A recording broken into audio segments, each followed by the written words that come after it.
Even though the man awakened an incredibly rare dual class, he was mocked by his classmates as a useless failure. This was simply because both of his classes were the lowest F rank, and they were the most unvalued ones, repairman and farmer. What they did not know, however, was that the repairman class also granted Jiang Yan a highly powerful innate skill, which allowed him to modify the description of any skill or item. Although he could only change a single character, the resulting effects were drastically different. For example, an iron sword with initially low damage would have its attack power multiplied instantly after he modified it into a steel sword. In his past life, it was precisely because he exposed this extraordinary skill too early that he was immediately brought in by powerful figures to help them turn all sorts of useless items into valuable treasures. As a result, the higher-ups of the Hunter Association both feared and desired his exceptional skill. Using protection as an excuse, they kept him confined like a caged mouse. Whether he was socializing or entering the demon caves to hunt monsters and level up, there were always individuals with much higher levels watching his every move. The powerful figures in the association were afraid that he might die in an accident, but they were even more terrified that he might defect and run away.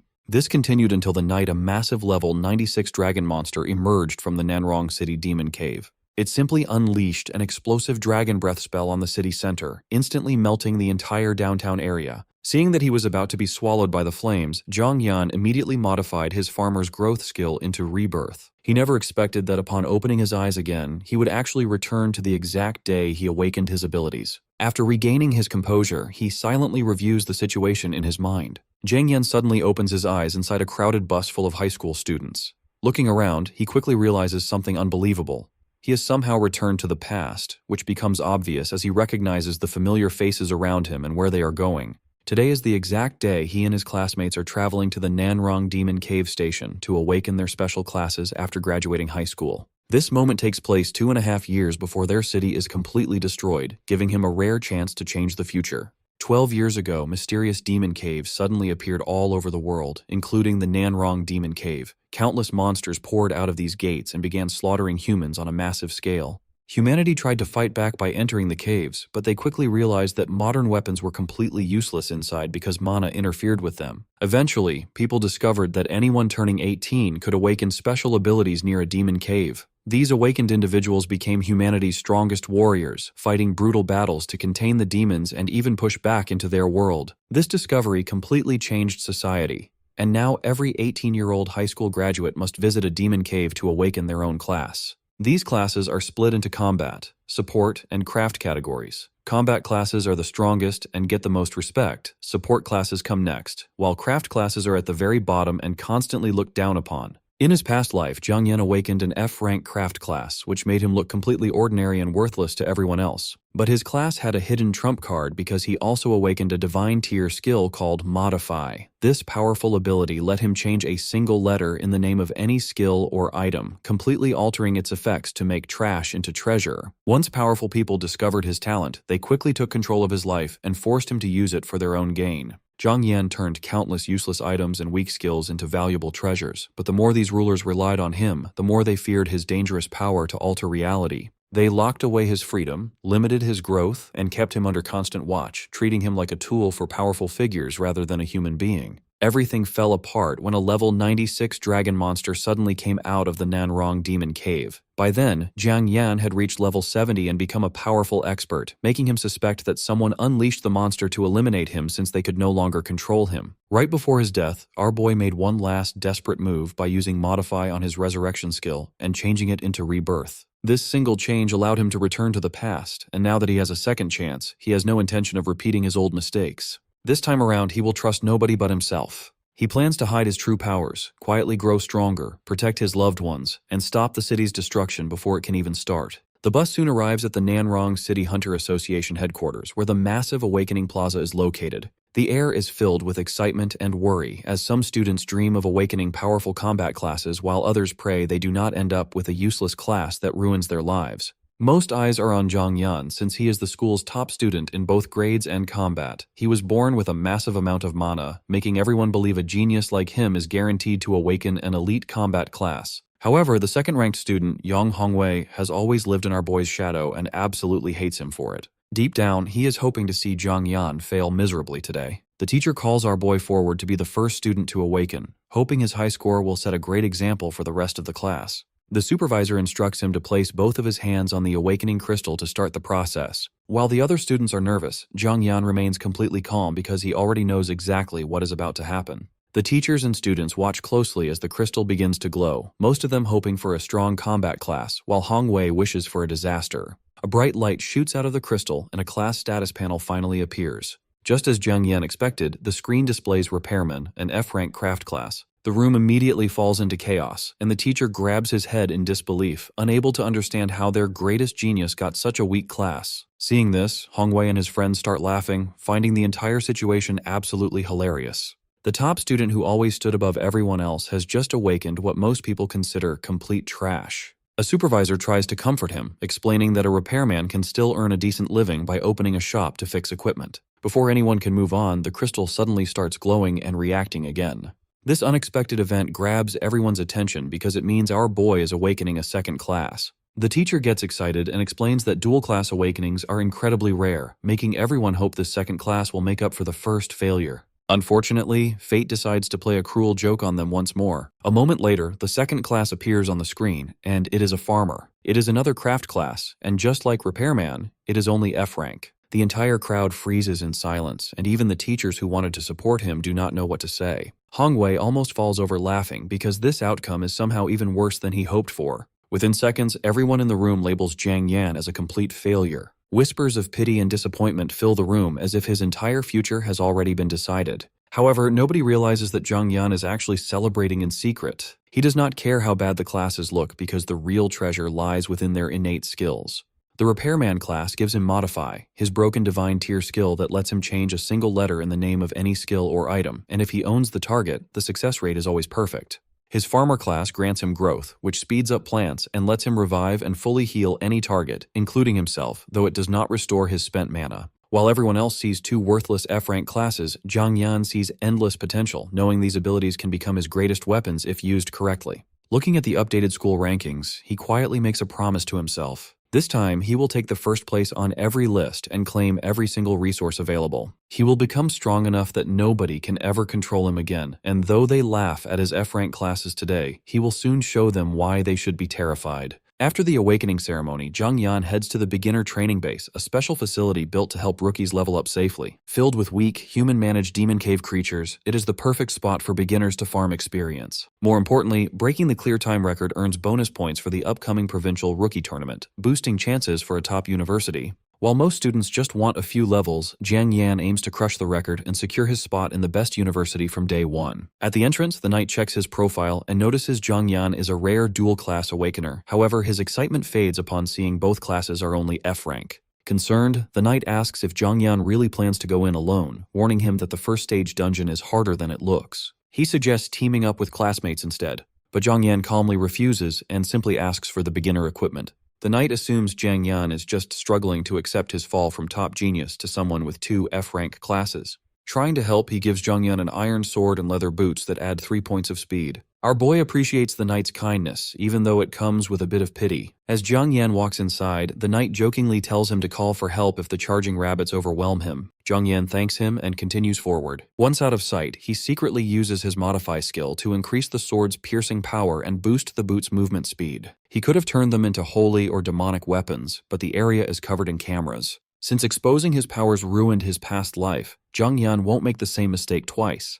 The base is split into basic, advanced, and boss areas. Most rookies stay in the basic area, while stronger ones go to the advanced zone. To break the record, one must defeat the boss-ranked charging rabbit at the end. Though only level 1, these aggressive rabbits use the crystal shells on their heads as battering rams. Zhang Yan wants to reach level 5 right away, which means he must kill at least 100 rabbits. Only then can he unlock the Cyclone Wolf base. A nightmare for beginners, but a perfect leveling spot for him.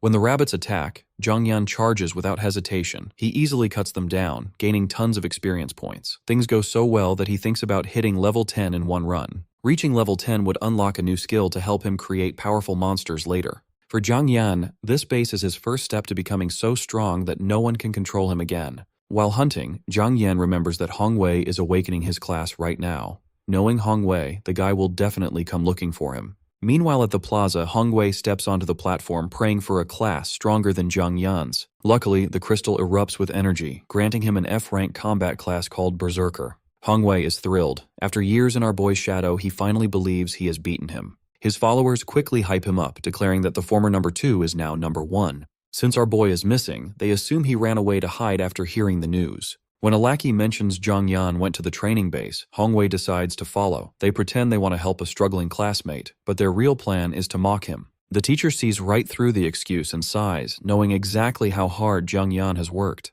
He had watched Zhang Yan study late, train to exhaustion, and silently endure maximum pain in the mana room. The teacher just cannot understand how such a determined student ended up with 2 useless F-rank classes. However, not everyone has given up on Zhang Yan. Wang Qingfeng, a purple-haired student ranked just behind him, respects Zhang Yan as a rival and believes his story isn't over. Ever since the first-year finals, Qingfeng has admired his unstoppable mindset. So, hearing that Hongwei is going to the training base, he decides to follow along. He doesn't want to mock Zhang Yan. Instead, he is ready to fight Hongwei if he tries anything stupid against his rival. Back in the base, our boy has already killed over 100 rabbits. The experience is great, but his weak rookie body is paying the price. Still, Zhang Yan isn't worried because only the Rabbit King remains. Defeating it means he will clear the area and hit level 5. The Rabbit King is a level 5 monster that uses the elemental crystal on its head to deal heavy ramming damage. Normally, an injured level 4 rookie fighting it head-on would get destroyed, but Zhang Yan has no intention of playing fair. As the beast charges using its Flame Headbutt skill, Zhang Yan calmly activates his Modify ability. He instantly changes the skill's name from Flame Headbutt to Flame Head Burst, causing a brutal result. Instead of boosting its attack, the skill causes the monster's own crystal to explode. Before reaching him, the crystal detonates, blowing the monster apart and ending the fight instantly. Just like that, Zhang Yan clears the dungeon and reaches level 5. At the same time, the public board announces that Zhang Yan broke the Charging Rabbit Elite record in just 36 minutes. Everyone is stunned since the old record was over an hour. While students gossip, Hongwei refuses to believe someone with F-rank classes could do this, assuming Zhang Yan cheated. Convinced of this fraud, Hongwei becomes even more determined to track Zhang Yan down and expose him. Zhang Yan couldn't care less about their opinions. After healing his injuries, he sets his sights on his next challenge, the Whirlwind Wolf Base, where the Wolf King once caused him trouble in his past life. This time, he fully intends to get his payback along with the experience points. Soon, he arrives at the Whirlwind Wolf Base, which is on a completely different level compared to the rabbit area. Here, the regular wolves range from level 6 to 9, while their king sits at level 10. Since most freshmen are only between levels 1 and 5, entering this area alone is practically suicide. However, that is exactly why the rewards here are so valuable. Anyone who clears the base gets a massive amount of experience, and Zhang Yan knows that defeating the Wolf King will instantly push him to level 10. While ordinary rookies have to grind for 10 days to reach level 10, clearing this base can do it in a single run. Even better, reaching level 10 unlocks a second innate skill and lets him train alone in the wilderness. These are both critical steps for Zhang Yan to get stronger, but at the entrance he meets a rude knight who doesn't even hide his contempt. After checking our boy's profile, the guard asks if he is seriously planning to challenge the base alone, pointing out that even talented high-level freshmen only enter with a full 6-person team. He even warns Zhang Yan about a past A-rank genius who tried to go solo and got injured so badly he missed the college entrance exams. In his eyes, if that genius failed, someone with 2 F-rank classes has absolutely no chance. Zhang Yan just thanks him for the warning and keeps walking, making the knight snap that he doesn't actually care if Zhang Yan throws his life away. Without hesitating, our boy steps into the training base and charges straight toward the wolves. Watching from above, the knight expects to see a rookie get ripped apart, but he witnesses something completely different instead. Zhang Yan easily tears through the wolves like they are simple training dummies. As his sword flashes across the battlefield, monsters drop left and right without him even using his innate skills. Seeing this, the knight's confident smile slowly fades as sweat begins to form on his forehead. The very kid he just mocked is easily destroying monsters that should easily overwhelm any normal rookie. Before long, a massive pile of wolf corpses begins to build up all around Zhang Yan. By this point, even the shocked knight has to admit that Zhang Yan is an absolute monster. Remembering all the insults he threw earlier, the knight quickly decides to sneak away before Zhang Yan returns and recognizes him. At the same time, Zhang Yan sits down on top of the pile of monsters to rest and recover. Although he succeeded, the fight was not easy, and he would have died several times without his constant regeneration ability. These wolves are much more dangerous than the rabbits, and although our boy has reached level 9, it took a lot of painful, non-stop fighting. Even when his wounds healed, the pain remained. Still, Zhang Yan does not complain because he knows that changing his fate is never going to be easy. Now that the entire wolf pack is dead, only one final target remains. Standing directly between him and level 10 is the powerful Wolf King. Right on cue, the Wolf King appears in the distance. This level 10 beast has wind-infused fur, making it much faster and more dangerous than the other wolves. After checking its stats, Zhang Yan finds out that the boss has a deadly skill called Windblade Claw. Unfortunately, analyzing the skill reveals that he cannot easily use his modify ability on it, as any forced change might actually make the enemy stronger. This makes Zhang Yan pause and think. Deciding to settle this with raw strength, he suddenly pulls off his shirt, showing the muscular physique he built through years of hard training. After all, even without his skills, he is still the #1 student in both combat and academics. Without wasting another second, Zhang Yan charges straight at the Wolf King to prove why he holds that title. Meanwhile, Hongwei and his team are having a terrible time after their attempt to clear the rabbit base ended in a disaster that forced them to call for rescue. The guard in charge quickly yells at them for recklessly entering an advanced zone instead of staying in the basic area like normal rookies. This makes Hongwei furious because his entire team failed to even reach the boss, while Zhang Yan cleared the whole base and set a record. He simply refuses to believe our boy did it honestly. Believing that Zhang Yan must have cheated, Hongwei vents his anger by punching one of his own followers. To make things worse, the public notice board suddenly lights up with a new announcement. Zhang Yan has cleared the wolf base in a record time of 58 minutes, shocking the entire crowd. His followers can barely believe their eyes, and Hongwei becomes even more obsessed with bringing Zhang Yan down. He orders his lackeys to head to the wolf base under the excuse of congratulating Zhang Yan, though he actually plans to ruin his reputation. Proving he is better has become a complete obsession. Inside the base, Zhang Yan finally reaches level 10 and unlocks his second innate skill. His repairman class gives him the durability skill, while his farmer class grants him plant grafting. Seeing plant grafting instantly puts a smile on his face, as this is the exact skill he was waiting for.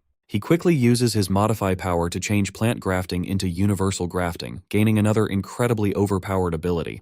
This new skill allows him to combine the genes of 2 different species to create an entirely new life form, which can be either weaker or stronger than its parents. Currently, he only has a 10% chance of creating a stronger species, but this rate will increase as the skill levels up, eventually letting him graft even more species together. Despite its current limits, Zhang Yan knows how powerful this skill is, since combining 2 A-rank monsters could easily result in a legendary S-rank beast. He could then use a Beast Tamer scroll to form a contract, turning that creature into a completely loyal battle companion. Zhang Yan remembers how powerful people in his past life used similar abilities for themselves, but this time, everything he creates will belong to him alone. After sorting out his new abilities, Zhang Yan finally prepares to leave. Looking back at his accomplishments for the day, even he is impressed. He broke records, reached level 10, and got a rare magic crystal. These crystals have a very low drop rate and give strong effects when put into gear. Sadly, anything dropped inside the training grounds belongs to the Hunter Association. Still, Zhang Yan isn't disappointed because reaching level 10 means he can finally enter the wild areas of the Demon Cave. Out there, every material he finds will belong entirely to him. For someone who spent his past life being controlled by others, the thought of finally becoming financially independent feels amazing. However, reality quickly reminds him that he still has problems to deal with. The claw wound on his chest suddenly flares up with intense pain. Because the injury isn't fatal, his health regeneration won't activate. To make matters worse, he doesn't have the money for hospital treatment. After some thought, Zhang Yan comes up with a crazy but practical solution. The easiest way to heal completely would be to kill himself and trigger his revive ability. The only problem is that doing this in front of the guards would look highly suspicious. So, he decides to find a quiet spot where nobody can see him before trying this insane healing plan. With that in mind, Zhang Yan puts his shirt back on and walks toward the exit. However, he freezes the moment he steps outside. Instead of a quiet path, a massive crowd is waiting for him. Students have gathered everywhere after hearing about his broken records. Even older students have shown up just to see the guy who beat the training base scores. The peaceful escape Zhang Yan wanted is clearly ruined. Seeing the huge crowd, Zhang Yan realizes he has a serious problem. There are simply too many eyes on him right now. In this situation, using his revive is impossible. If he hurts himself and suddenly heals in front of everyone, people will definitely notice his strange powers. His main focus right now is finding a way to lose the crowd without exposing his secret. Just as he thinks about this, a sudden warmth spreads through his body. The painful injuries from moments ago start healing on their own. Looking up in surprise, he finds the source. An S-rank support user known as the Holy Angel is actually healing him. The crowd instantly bursts into excitement. When they turn to look, they realize the spell came from a girl named Yao Kachin, a member of a great clan. The students are completely shocked since nobody expected someone from such a powerful family to show up here. Our boy is equally shocked, but for a very different reason. From his point of view, Kexin just saved him from having to kill himself for a quick heal. He walks over to her and sincerely thanks her for taking care of his injuries. In return, he promises to personally repair her equipment if it ever breaks. Deep down, Jiang Yan is also thinking ahead, knowing an S-rank healer is the perfect ally for dangerous missions. Kexin accepts his thanks and casually mentions she will look forward to that day. Unfortunately, the peace doesn't last long. Right as they finish talking, Hongwei barges in and starts shouting at the top of his lungs. According to him, everyone is being fooled by a total fraud. He loudly accuses Jiang Yan of cheating on his speedrun records. When he reveals that Jiang Yan awakened 2 F-rank craft classes, the crowd is caught off guard, as everyone knows craft classes have almost no combat ability. Hongwei keeps pushing his point, claiming that beating the record solo is completely impossible for someone like Jiang Yan. He then spins an even crazier story, arguing that Jiang Yan must have used some overpowered equipment. However, that theory creates a plot hole since everyone knows our boy comes from a poor family. To fix this, Hongwei claims that if Jiang Yan had expensive gear, he must have been faking his poverty to scam the school for financial aid. Hearing this, the crowd's attitude starts shifting. Some people begin to doubt Jiang Yan's achievements, while others wonder if Hongwei might actually be right. Seeing the situation get worse, Jiang Yan calmly asks Hongwei if he wants proof that he didn't cheat. Hongwei immediately agrees and demands a fight. His rule is simple. Jiang Yan must take off his gear and fight him directly. If he wins, everyone will know the records were real. Kexin steps in and warns Jiang Yan not to fall for such an obvious trap, feeling he doesn't owe anyone an explanation. But our boy simply thanks her for the concern and accepts the challenge anyway. Hongwei has been annoying him for far too long, and Jiang Yan wants to deal with him now to stop future problems. Seeing his challenge accepted, Hongwei gets very confident. He unleashes his berserker aura and acts like he has already won, promising to knock all of our boy's teeth out. Moments later, he activates the Berserker skill. This move drains a bit of his health every minute while boosting his strength, speed, and defense by 30%. Watching this, Jiang Yan can't help but find the whole thing amusing. He teases Hongwei, saying he talks a lot for a guy who is about to embarrass himself and wonders if he can keep that confidence up for a full minute. Deep down, Jiang Yan thinks it is ridiculous that Hongwei believes having an A-rank class means an easy win. Taking a fighting stance, Jiang Yan prepares to teach him a much-needed lesson. True strength doesn't just come from a class rank, but from the person using it. Our boy is glad he restored his modified gear to normal before leaving the training grounds, ensuring no one can inspect his equipment and find anything suspicious. To make things even more obvious, Jiang Yan takes off his leather boots and stands there without any equipment at all. Seeing this, Hongwei gets excited, sure that the advantage is now entirely his, and immediately rushes forward to throw a punch straight at Jiang Yan's head. To his shock, Jiang Yan easily dodges it, forcing Hongwei to throw another attack and then another, desperately swinging his fist to land a single hit. However, every single strike looks painfully slow in Jiang Yan's eyes. He easily slips past each blow as if he is watching them in slow motion. While dodging, Jiang Yan admits that the A-rank Berserker class is indeed impressive, but he notes that an attack only matters if it hits, and swinging wildly like this is just a waste of stamina. Then, Jiang Yan reminds Hongwei that they spent 3 years together, meaning Jiang Yan knows exactly how he fights, while Hongwei never understood our boy's style. Before Hongwei can react, Jiang Yan counters, slamming his fist into Hongwei's side and sending a wave of pain through the berserker's body. Hongwei falls to the ground in pain, while our boy stands over him and reminds everyone that he is still the top student. The crowd is left speechless, unable to understand how a student with 2 F-rank craft classes easily beat an A-rank berserker. Meanwhile, Jiang Yan sees no reason to stay now that Hongwei is dealt with since he has more important things to do. His next stop is the wilderness outside, but he needs proper gear before he can head out there. Fortunately, with his modified skill, getting good gear will not be a problem in the long run. The real issue right now is money, as he must buy his own starting gear after returning all of the association's equipment. But when he checks his wallet, reality hits him hard, showing that despite his talent and big plans, he is still completely broke. As he broods over his financial issues, Jiang Yan suddenly senses an attack coming from behind him. His body reacts instantly, easily blocking the punch before it can land. When he turns around, he sees the attacker and realizes there is no real danger. It is Wang Qingfeng, his longtime rival, who grins and praises him for the quick block, saying it is expected from the school's top student. Soon, they grab a drink together,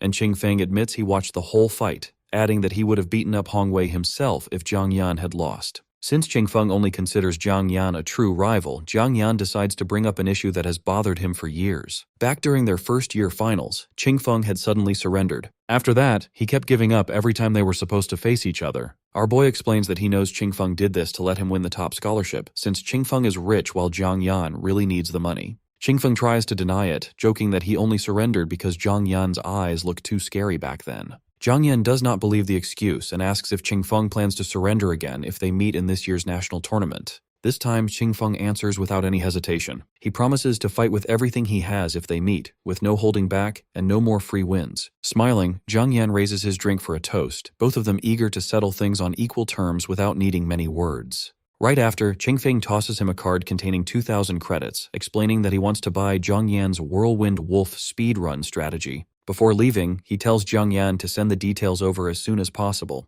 Zhang Yan quickly agrees with no complaints. Once Qingfeng leaves, our boy sighs in relief, knowing this was his friend's way of helping him out and feeling like he owes him. Still, his biggest problem has been solved for now. Having some money in his pocket at last, Zhang Yan heads straight to the market stalls to see what is available. Soon he arrives at the cheapest black market in town. While most people do not expect to find anything valuable there, since everything sold is basic gear, but Zhang Yan knows from experience that hidden treasures can sometimes be found here. He browses the stalls until a certain weapon catches his eye. A merchant is displaying an E+ rank Demon Shade Saber with a Whirlwind Wolf crystal, explaining that it can unleash a special whirlwind skill. However, its durability is low, so the merchant is selling it for 18,000 credits instead of its full 25,000 value. Zhang Yan is not surprised, as expensive gear is out of his reach anyway, so he looks at an ordinary sword nearby instead. He asks for the price, and the merchant says this basic E-rank Azure Steel sword costs 1,500 credits. Hearing the name, Zhang Yan gets interested and proposes a deal.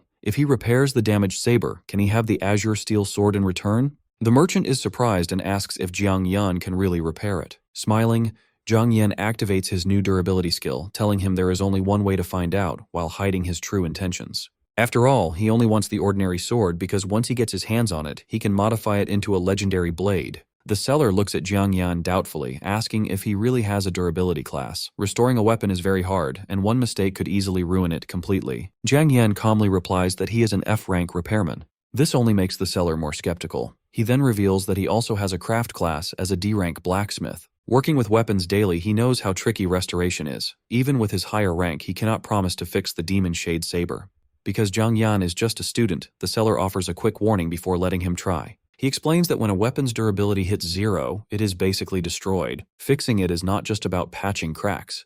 You must feel the weapon's inner structure, follow its magic flow, and rebuild it from the inside out.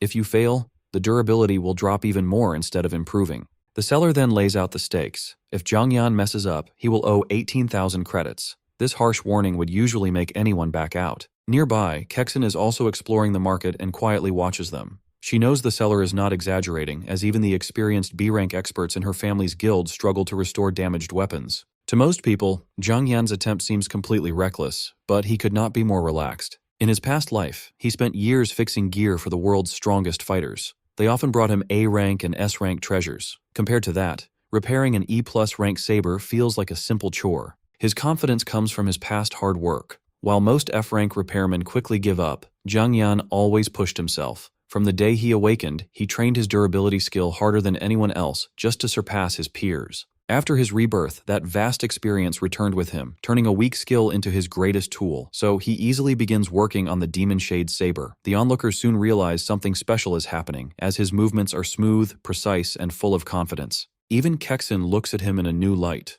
Earlier, she doubted his promise to repair her gear, but seeing him now proves he was completely serious. Before long, Zhang Yan finishes the repair and hands the saber back. The seller inspects the weapon, and his eyes widen in shock. The damage is completely gone, and the amazing workmanship goes far beyond his expectations. Admitting he completely misjudged him, the seller praises Zhang Yan's skills. Honoring their deal, he hands over the Azure Steel sword. Our boy accepts it calmly, but inside he is thrilled. The Demon Shade Saber was never his true goal. From the start, he only wanted this normal-looking Azure Steel sword. Once he holds it, Zhang Yan uses his Modify skill. With one quick change, he renames it from Azure Steel Sword to Qinggang Sword, an ancient legendary blade. Legend says this weapon once belonged to a war god who easily crushed enemy armies. Just like that, a basic E-rank weapon transforms into something incredibly valuable. Because of this, Zhang Yan does not need to spend the 2,000 credits he just earned. With expensive university fees coming up, he must save every penny. On top of that, Zhang Yan keeps thinking about his younger sister, who has had a hard time since their father died. He knows she will become someone great, but right now she is just a lonely shut-in. Before leaving for university, he wants to earn enough money so she can live comfortably.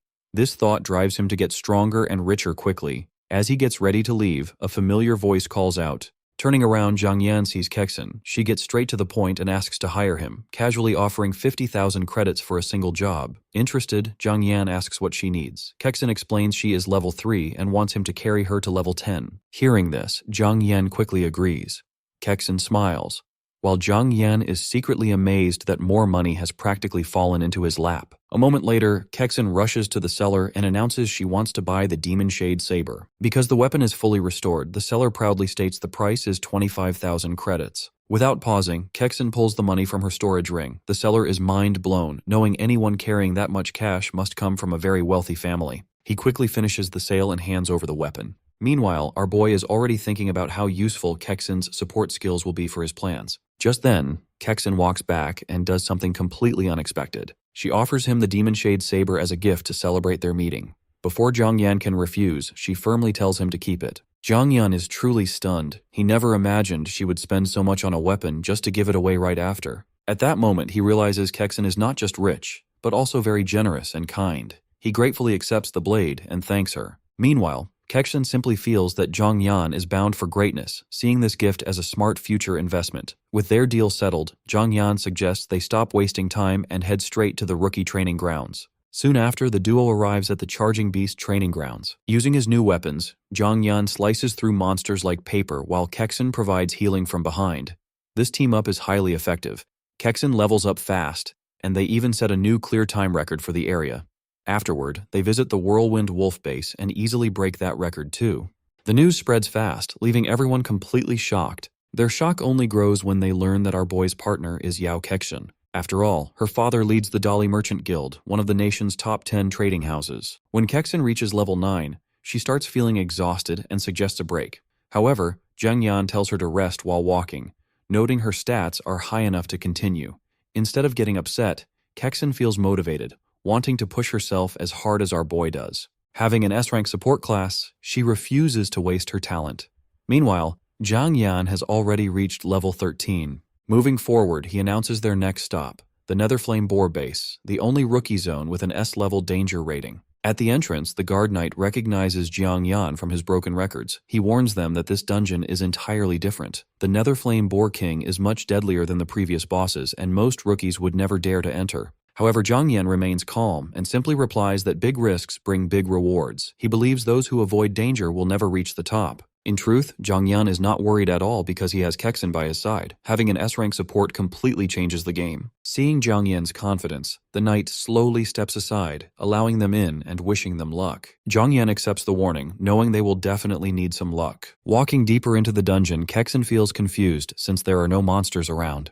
Zhang Yan explains that this place is special. There are no normal monsters here. The entire dungeon only holds one enemy, the boss itself. Hearing this, Kexin nearly panics. Before she can ask anything else, a giant figure appears in the distance, and the terrifying sight almost makes her faint. Zhang Yan's eyes simply light up in excitement. He quickly draws both his swords because, for the first time today, he finally faces a real challenge. The monster standing before them is the level 15 Spectral Wild Boar King. It is a terrifying magical beast from the demon caves with a violent temper and a skill called Ghost Flame Charge. Ghostly flames flow from its body, creating temperatures of nearly 200 degrees Celsius. As the monster gets closer, Zhang Yan tells Kexin to keep Holy Light active on him to maintain his health during the fight. She quickly uses her angel skills, so Zhang Yan charges forward with her support. His plan is simple. Against such a dangerous monster, striking first is the best option. Leaping into the air, Zhang Yan uses gravity and a spinning motion to deliver a strong slash to the boar's neck. It looks like a great opening move.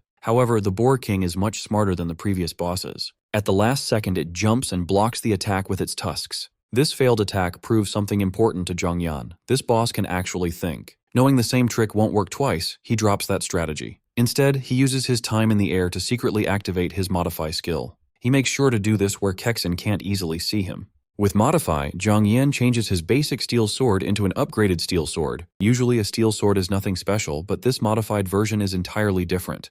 The transformation isn't perfect since his level only lets him create a level 10 replica of the legendary Cyan steel sword instead of the real thing. Even so, the copy is incredibly strong. It can slice through iron like dirt and easily tear through heavy armor. Zhang Yan isn't disappointed because he never expected to create divine weapons out of thin air just yet. For this fight, the replica is more than enough. With his newly enhanced weapon, our boy immediately attacks again. A single slash easily cuts right through one of the Boar King's tusks. The monster instantly goes into a blind rage. Meanwhile, Zhang Yan quickly turns his weapon back to normal before Kexin can notice anything strange. But Kexin already saw enough to be shocked. She can't believe an ordinary E-rank weapon just sliced through the hardest part of the monster's body in one hit. After thinking about it, she comes to the completely wrong conclusion.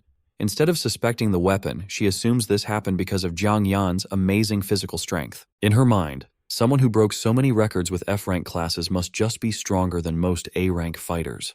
While Kexin makes up silly excuses in her head, Zhang Yan notices her weird expression and quickly guesses what she is thinking. Before her imagination goes too far, he snaps her back to reality and reminds her to keep using Holy Light. He warns her that if she doesn't help enough, she might not get any experience points when the boss dies. Glad for the reminder, Kexin quickly goes back to supporting him. Meanwhile, Zhang Yan gets ready for the final part of the fight. He thinks about modifying his sword's name for a final blow, but decides against it.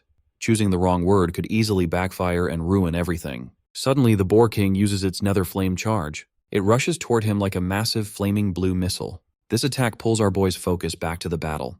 After a quick thought, he comes up with a much better plan. He suddenly tells Kexin to close her eyes. Confused, she asks him why. Zhang Yan simply tells her to trust him, warning that she probably can't handle what is about to happen.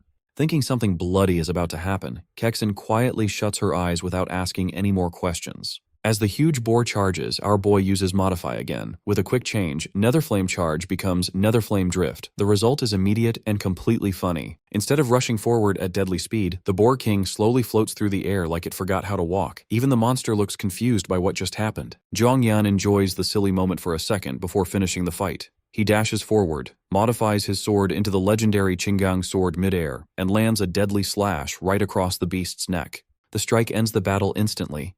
A system message pops up, confirming the Boar King's death and giving Zhang Yan a huge amount of experience points. By beating the strongest rookie boss, Zhang Yan jumps from level 13 straight to 15. Even he is surprised to gain 2 levels so fast. Meanwhile, Kexin is still standing with her eyes tightly closed. When the reward messages appear, she sees she has jumped to level 12, gaining 3 whole levels at once. This crazy boost leaves her stunned, wondering if Zhang Yan really killed the monster alone. After hiding his weapon's true form, Zhang Yan walks over. He only told Kexin to close her eyes to hide his skills, but he is genuinely impressed she listened so easily. The more he thinks about it, the more he realizes she is the perfect teammate. She listens well, is very rich, has an S-rank healing class, and doesn't ask annoying questions. So, our boy is already thinking about bringing her along for future team dungeons. A few minutes later, he tells Kexin she can finally open her eyes. When she does, she sees the giant dead body of the Boar King on the ground and freezes in shock. She really can't understand how Zhang Yan managed to beat such a scary monster all by himself. As Zhang Yan gets ready to leave, Kexin quietly watches him with total admiration. To her, he is not just talented, but also very reliable and trustworthy. Before he can walk away, Kexin stops him to hand over his payment. Then she surprises him with an extra bonus gift. Zhang Yan's eyes widen the moment he sees it. It is a magic storage ring. These rings are very rare because they use special spatial magic crystals. They ignore normal physical limits and can store huge amounts of gear. Even the smallest rings sell for hundreds of thousands of credits.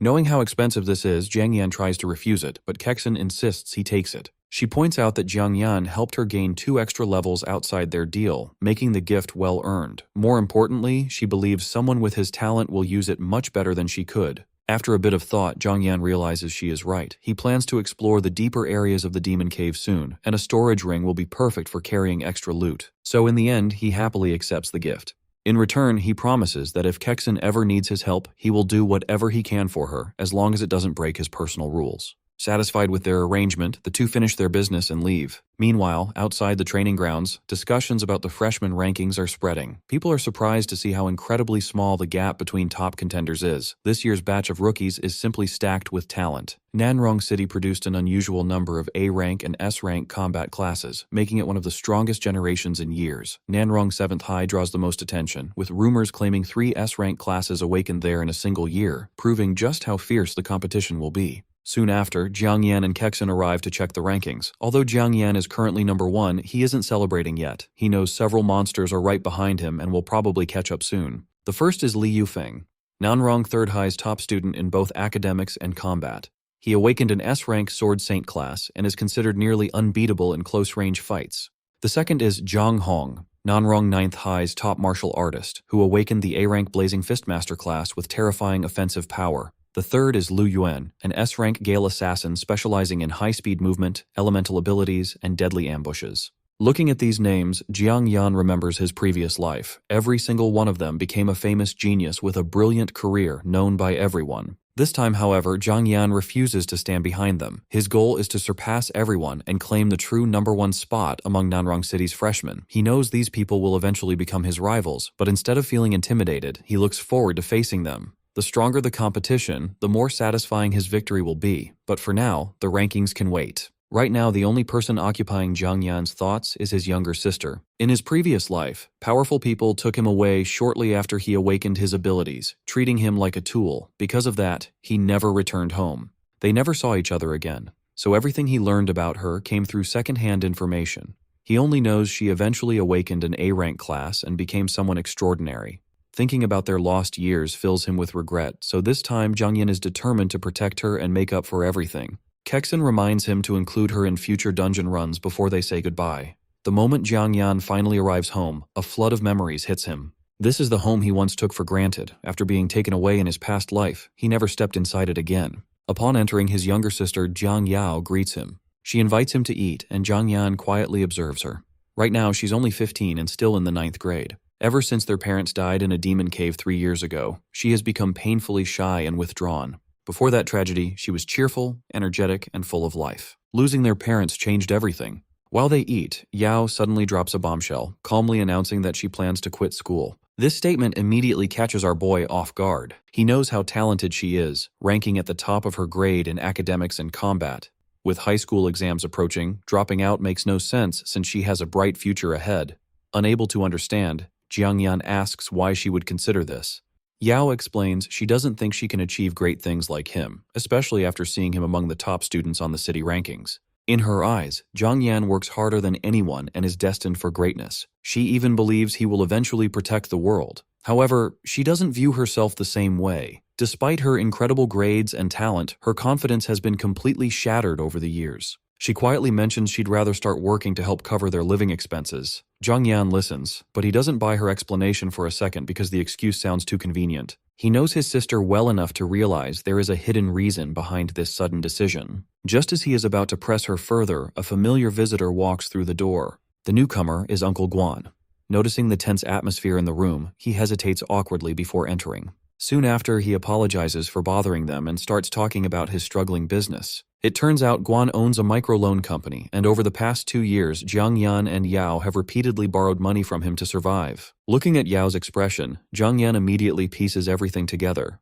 Guan must have visited earlier to remind her about their debt. Knowing how expensive college will be and seeing our boy's high ranking, she decided to sacrifice her own future to reduce his burden. Rather than letting her brother struggle with tuition, she was ready to abandon her education entirely. Realizing this, Jiang Yan immediately asks Uncle Guan to calculate exactly how much they owe. After doing the math, Guan says the total is around 43,000 credits before interest. He clearly feels uncomfortable asking for repayment since he knows their struggles, but his own company is also facing problems. Without a word, our boy pulls out the 50,000 credits he received from Kexen and hands it over, telling Guan to keep the extra as interest.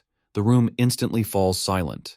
Guan stares at the money in disbelief, while Yao is shocked, wondering where her brother got so much cash. Jiang Yan wants to explain and reassure her that she no longer needs to worry, but he prefers not to have this conversation in front of a guest. Fortunately, Guan quickly picks up on the situation and understands the siblings need privacy. He excuses himself, telling them to call if they ever need help before quietly leaving the house. As soon as Guan leaves, Yao immediately asks Jiang Yan where he got 50,000 credits. Given how suddenly the money appeared, she worries he might be involved in something shady. Jiang Yan simply smiles at her concern. He gently pats her head and reassures her that the money is completely clean, with no scams, illegal deals, or hidden problems. He tells her to stop worrying because everything is under control. Then, Jiang Yan confidently shares his plans, boldly declaring he will become the #1 student in Nanrong City. Not stopping there, he also announces his goal to place first in the college entrance exams and claim the massive 300,000 credit prize. To most people, this would sound arrogant, but Yao knows her brother better than anyone. Whenever Jiang Yan sets a goal, it's not a dream, but a promise. After that, Jiang Yan finally addresses the real issue, telling Yao never to throw away her future for him. Hearing this, she realizes he saw right through her excuse. He already knew the real reason she wanted to quit school wasn't a lack of confidence, but money. Knowing college would be expensive, she decided to sacrifice her own future rather than become another burden to her successful brother. Wanting to completely erase her worries, Jung-yeon hands her a bank card. He tells her to stop stressing over money because he has plenty of ways to earn it, and he just hasn't started using them yet. Instead, he gives her a challenge to focus on studying and training as hard as possible. Our boy explains that once he reaches the top, everyone's attention will naturally shift to her as the strongest student sister. This won't make life easier. It will actually make things harder since the expectations placed on her will become enormous. Jung-yeon jokingly warns her that once everyone calls her the top dog's sister, she'll have no choice but to become the strongest student in her grade. Hearing this completely breaks Yao's emotional defenses. Trembling and with tears filling her eyes, she throws herself into her brother's arms. Through her sobs, she promises to work hard and never embarrass the family. Seeing her finally release all the pressure she had been carrying brings Jung-yeon relief. Unlike his previous life where he never got the chance to protect her, this time he can actually be there for his sister. After comforting Yao, Jung-yeon quietly plans his next move. He solved their immediate money problem, but to change his fate and become the strongest, he must grow much faster. This means earning money and gaining levels simultaneously. With this goal, he thinks of a place inside the demon cave beyond the human-controlled regions. Unlike beginner grounds, these areas are incredibly dangerous, but the rewards are on a completely different level.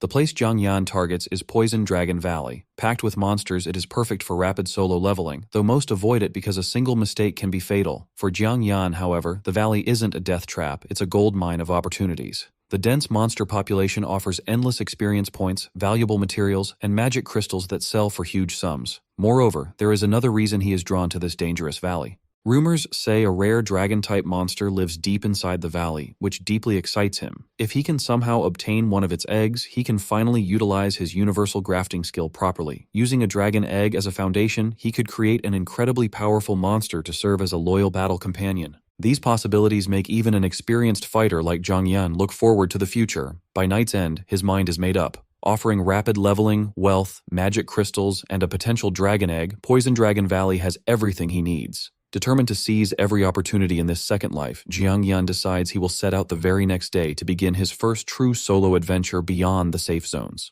The next day, Jung-yeon takes a bus to Nanrong City's Demon Cave. Along the way, he plans his next move. Since he must pass through the cave to reach Poison Dragon Valley, he expects the early morning crowd to be huge. The cave connects directly to the city through a single passage. Inside sits a massive stronghold, serving as one of humanity's main fortresses against monster invasions. In his past life, Jung-yeon spent years here controlled by powerful figures, leaving him with bitter memories. The fortress is run by two level 70 bosses who once treated him like a mere tool instead of a person. Upon entering, Jung-yeon immediately notices the massive crowd. Fully equipped awakeners are everywhere. Unlike the safe city, no one takes chances here. The moment people step inside, they prepare for battle since danger can strike at any moment. Looking around, Jung-yeon sees plenty of expensive equipment, but he isn't impressed. Compared to the storage ring Kexon gave him, this gear is ordinary. Then again, her wealth is on a level most people can't even imagine. Soon after, Jung-yeon reaches the East Gate, which is the closest exit to Poison Dragon Valley. Out of all the explored areas connected to the cave, this valley is considered one of the safer options.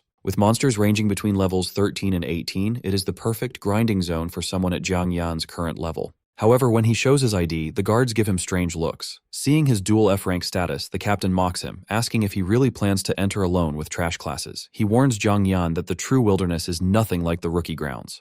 Jung-yeon simply thanks the man for his concern and keeps walking, confidently stating that he will definitely return alive. The captain, however, truly believes the kid is throwing his life away. Wanting to stop him, the man suddenly lunges forward to grab his shoulder. To his shock, our boy effortlessly slips past him without even slowing down.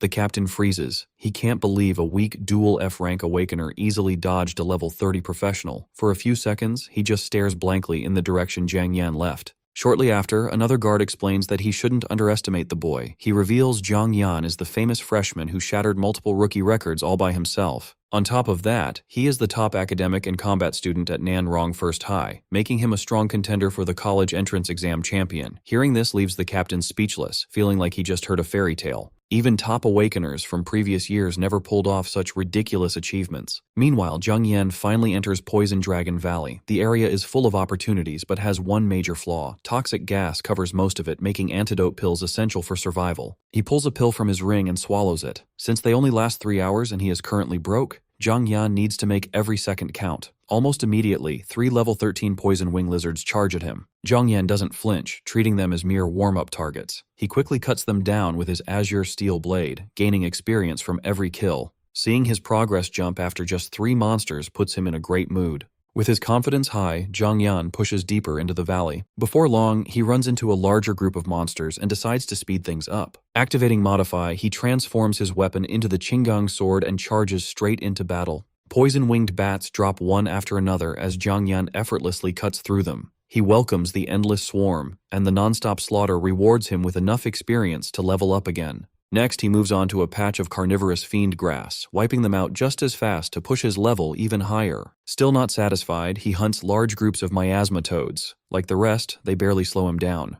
By the time he clears the area, Zhang Yan has reached level 18. After hours of fighting, he takes a break to let his regeneration heal him. Despite his excellent leveling speed, he still feels a bit disappointed. Despite killing so many monsters, he hasn't found a single magic crystal. Since they are vital for his income, he wonders if his luck is just terrible today. Suddenly, a voice from behind interrupts his thoughts, asking if he killed all the monsters around here. Turning around, our boy sees 2 young men approaching with the arrogance of people who own the place. He instantly recognizes Lu Yuan, an S-rank Gale assassin and the young master of the powerful Lu family. The other guy is clearly his lackey. While Zhang Yan observes them in silence, the lackey impatiently demands an answer, getting more annoyed by the second. Eventually, Zhang Yan stands up and calmly asks what they plan to do if he refuses to answer. That response sets the lackey off. He starts running his mouth, throwing Lu Yuan's name around to intimidate him. Before things escalate, Lu Yuan steps in with surprising politeness. He reveals he knows Zhang Yan's identity, praises his achievements, and invites him to join their party. However, Zhang Yan rejects the offer without hesitation and walks away. To him, there's no reason to share his hard-earned experience and loot with arrogant rich kids who aren't even paying him. Furious at being ignored, the lackey asks Lu Yuan why he stopped him from teaching Zhang Yan a lesson. Lu Yuan explains that anyone reaching this deep into the valley alone with F-rank classes is far from ordinary. Though he acknowledges our boy's talent, he won't let the disrespect go. He tells his lackey to be patient, promising they will settle things if they cross paths again. This satisfies the lackey. Still convinced Zhang Yan is just trash, he eagerly looks forward to their next meeting. Farther ahead, our boy realizes he only has 1 antidote pill left, so he decides to keep things simple. He plans to hunt a few more toads, hit level 19, and head home, but things don't go as expected. After searching for an hour, he finds absolutely nothing. The lack of basic monsters is frustrating, but the complete absence of rare creatures is even more disappointing. He had been hoping to find a rumored dragon-type monster hidden in the region, but so far he hasn't seen a single trace of it. Just as Zhang Yan thinks his luck has run out, a dark projectile suddenly shoots toward him from the shadows. Fortunately, his quick reflexes save him. He instantly raises his sword and blocks the attack just in time. After deflecting the strike, he studies the strange object and realizes it wasn't a normal projectile. Whatever launched it clearly has incredible defensive power. As he prepares for a fight, a giant creature suddenly bursts out of the trees.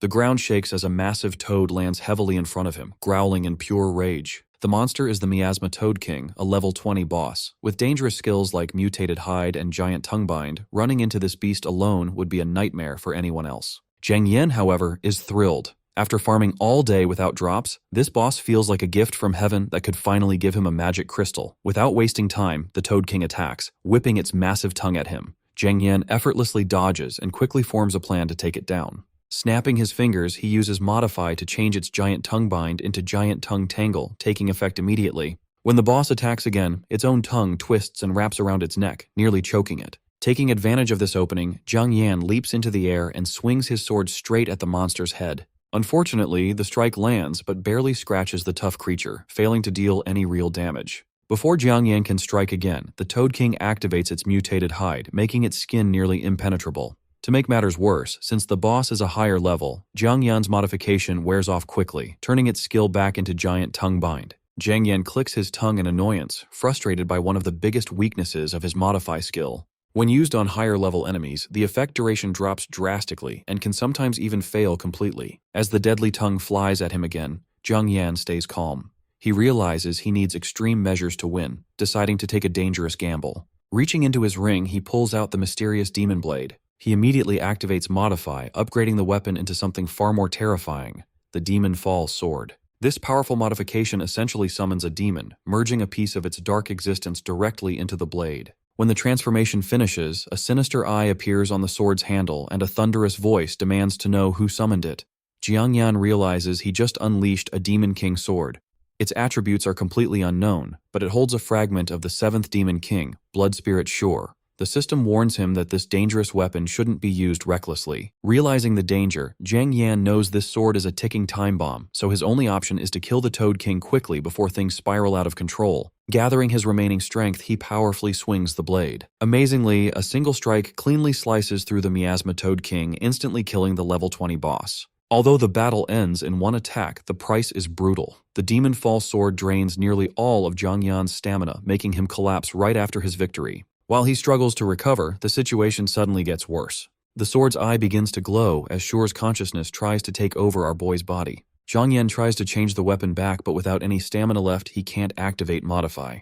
As he lies there exhausted, the Demon King's eye locks onto him. Shure is furious that a mere human dared to borrow his power. Boasting arrogantly, Shure declares that his fraction of power could enslave the entire world. He threatens to conquer humanity and make Jiang Yan pay. However, Jiang Yan isn't some clueless rookie dealing with a Demon King for the first time. In fact, Jiang Yan was already prepared for this. Drawing on his past life's experience, he forces himself back to his feet. Before Shure can finish his villainous speech, our boy grabs the Azure Sword and smashes the eye on the Demon Fall sword, instantly severing the demon's connection to the weapon. Absolutely livid, the fading Demon King screams threats and swears revenge, promising to do horrible things to Jiang Yan in the future. Meanwhile, Jiang Yan couldn't care less. Once Shure disappears, the heavy pressure on his body vanishes, and he lets out a relieved sigh. The invasion attempt failed, but Jiang Yan is still too exhausted to use Modify and revert the weapon. For now, all he can do is rest and recover his stamina before leaving the valley. Thinking back, Jiang Yan remembers a much worse incident from his previous life. Back then, a modification accidentally summoned the 9th Demon King. The resulting chaos was so severe that a level 80 national general had to intervene personally. That disaster taught Jiang Yan a valuable lesson. A Demon King's consciousness is tied to the weapon, so destroying that connection shuts them down instantly. Thanks to this experience, today's potential catastrophe ended with just an angry demon being sent back. While resting, Jiang Yan thinks about the terrifying being he just faced. Even as a tiny fragment of its true self, the 7th Demon King was strong enough to nearly take over his body. This makes Jiang Yan wonder where beings like Shure actually come from. Are they native to the demon caves, or do they come from an even more horrifying world? The more he thinks, the less he likes the possible answers. Eventually, his stamina recovers enough to use Modify, changing the dangerous sword back to normal. With that handled, it's time to collect his rewards. Walking up to the Toad King's corpse, Jiang Yan hopes the boss dropped a magic crystal. Fortunately, luck smiles on him. He finds a level 20 boss magic crystal embedded in the corpse. His eyes light up. On the market, this crystal is worth at least 100,000 credits, making it a massive payday for someone used to being broke.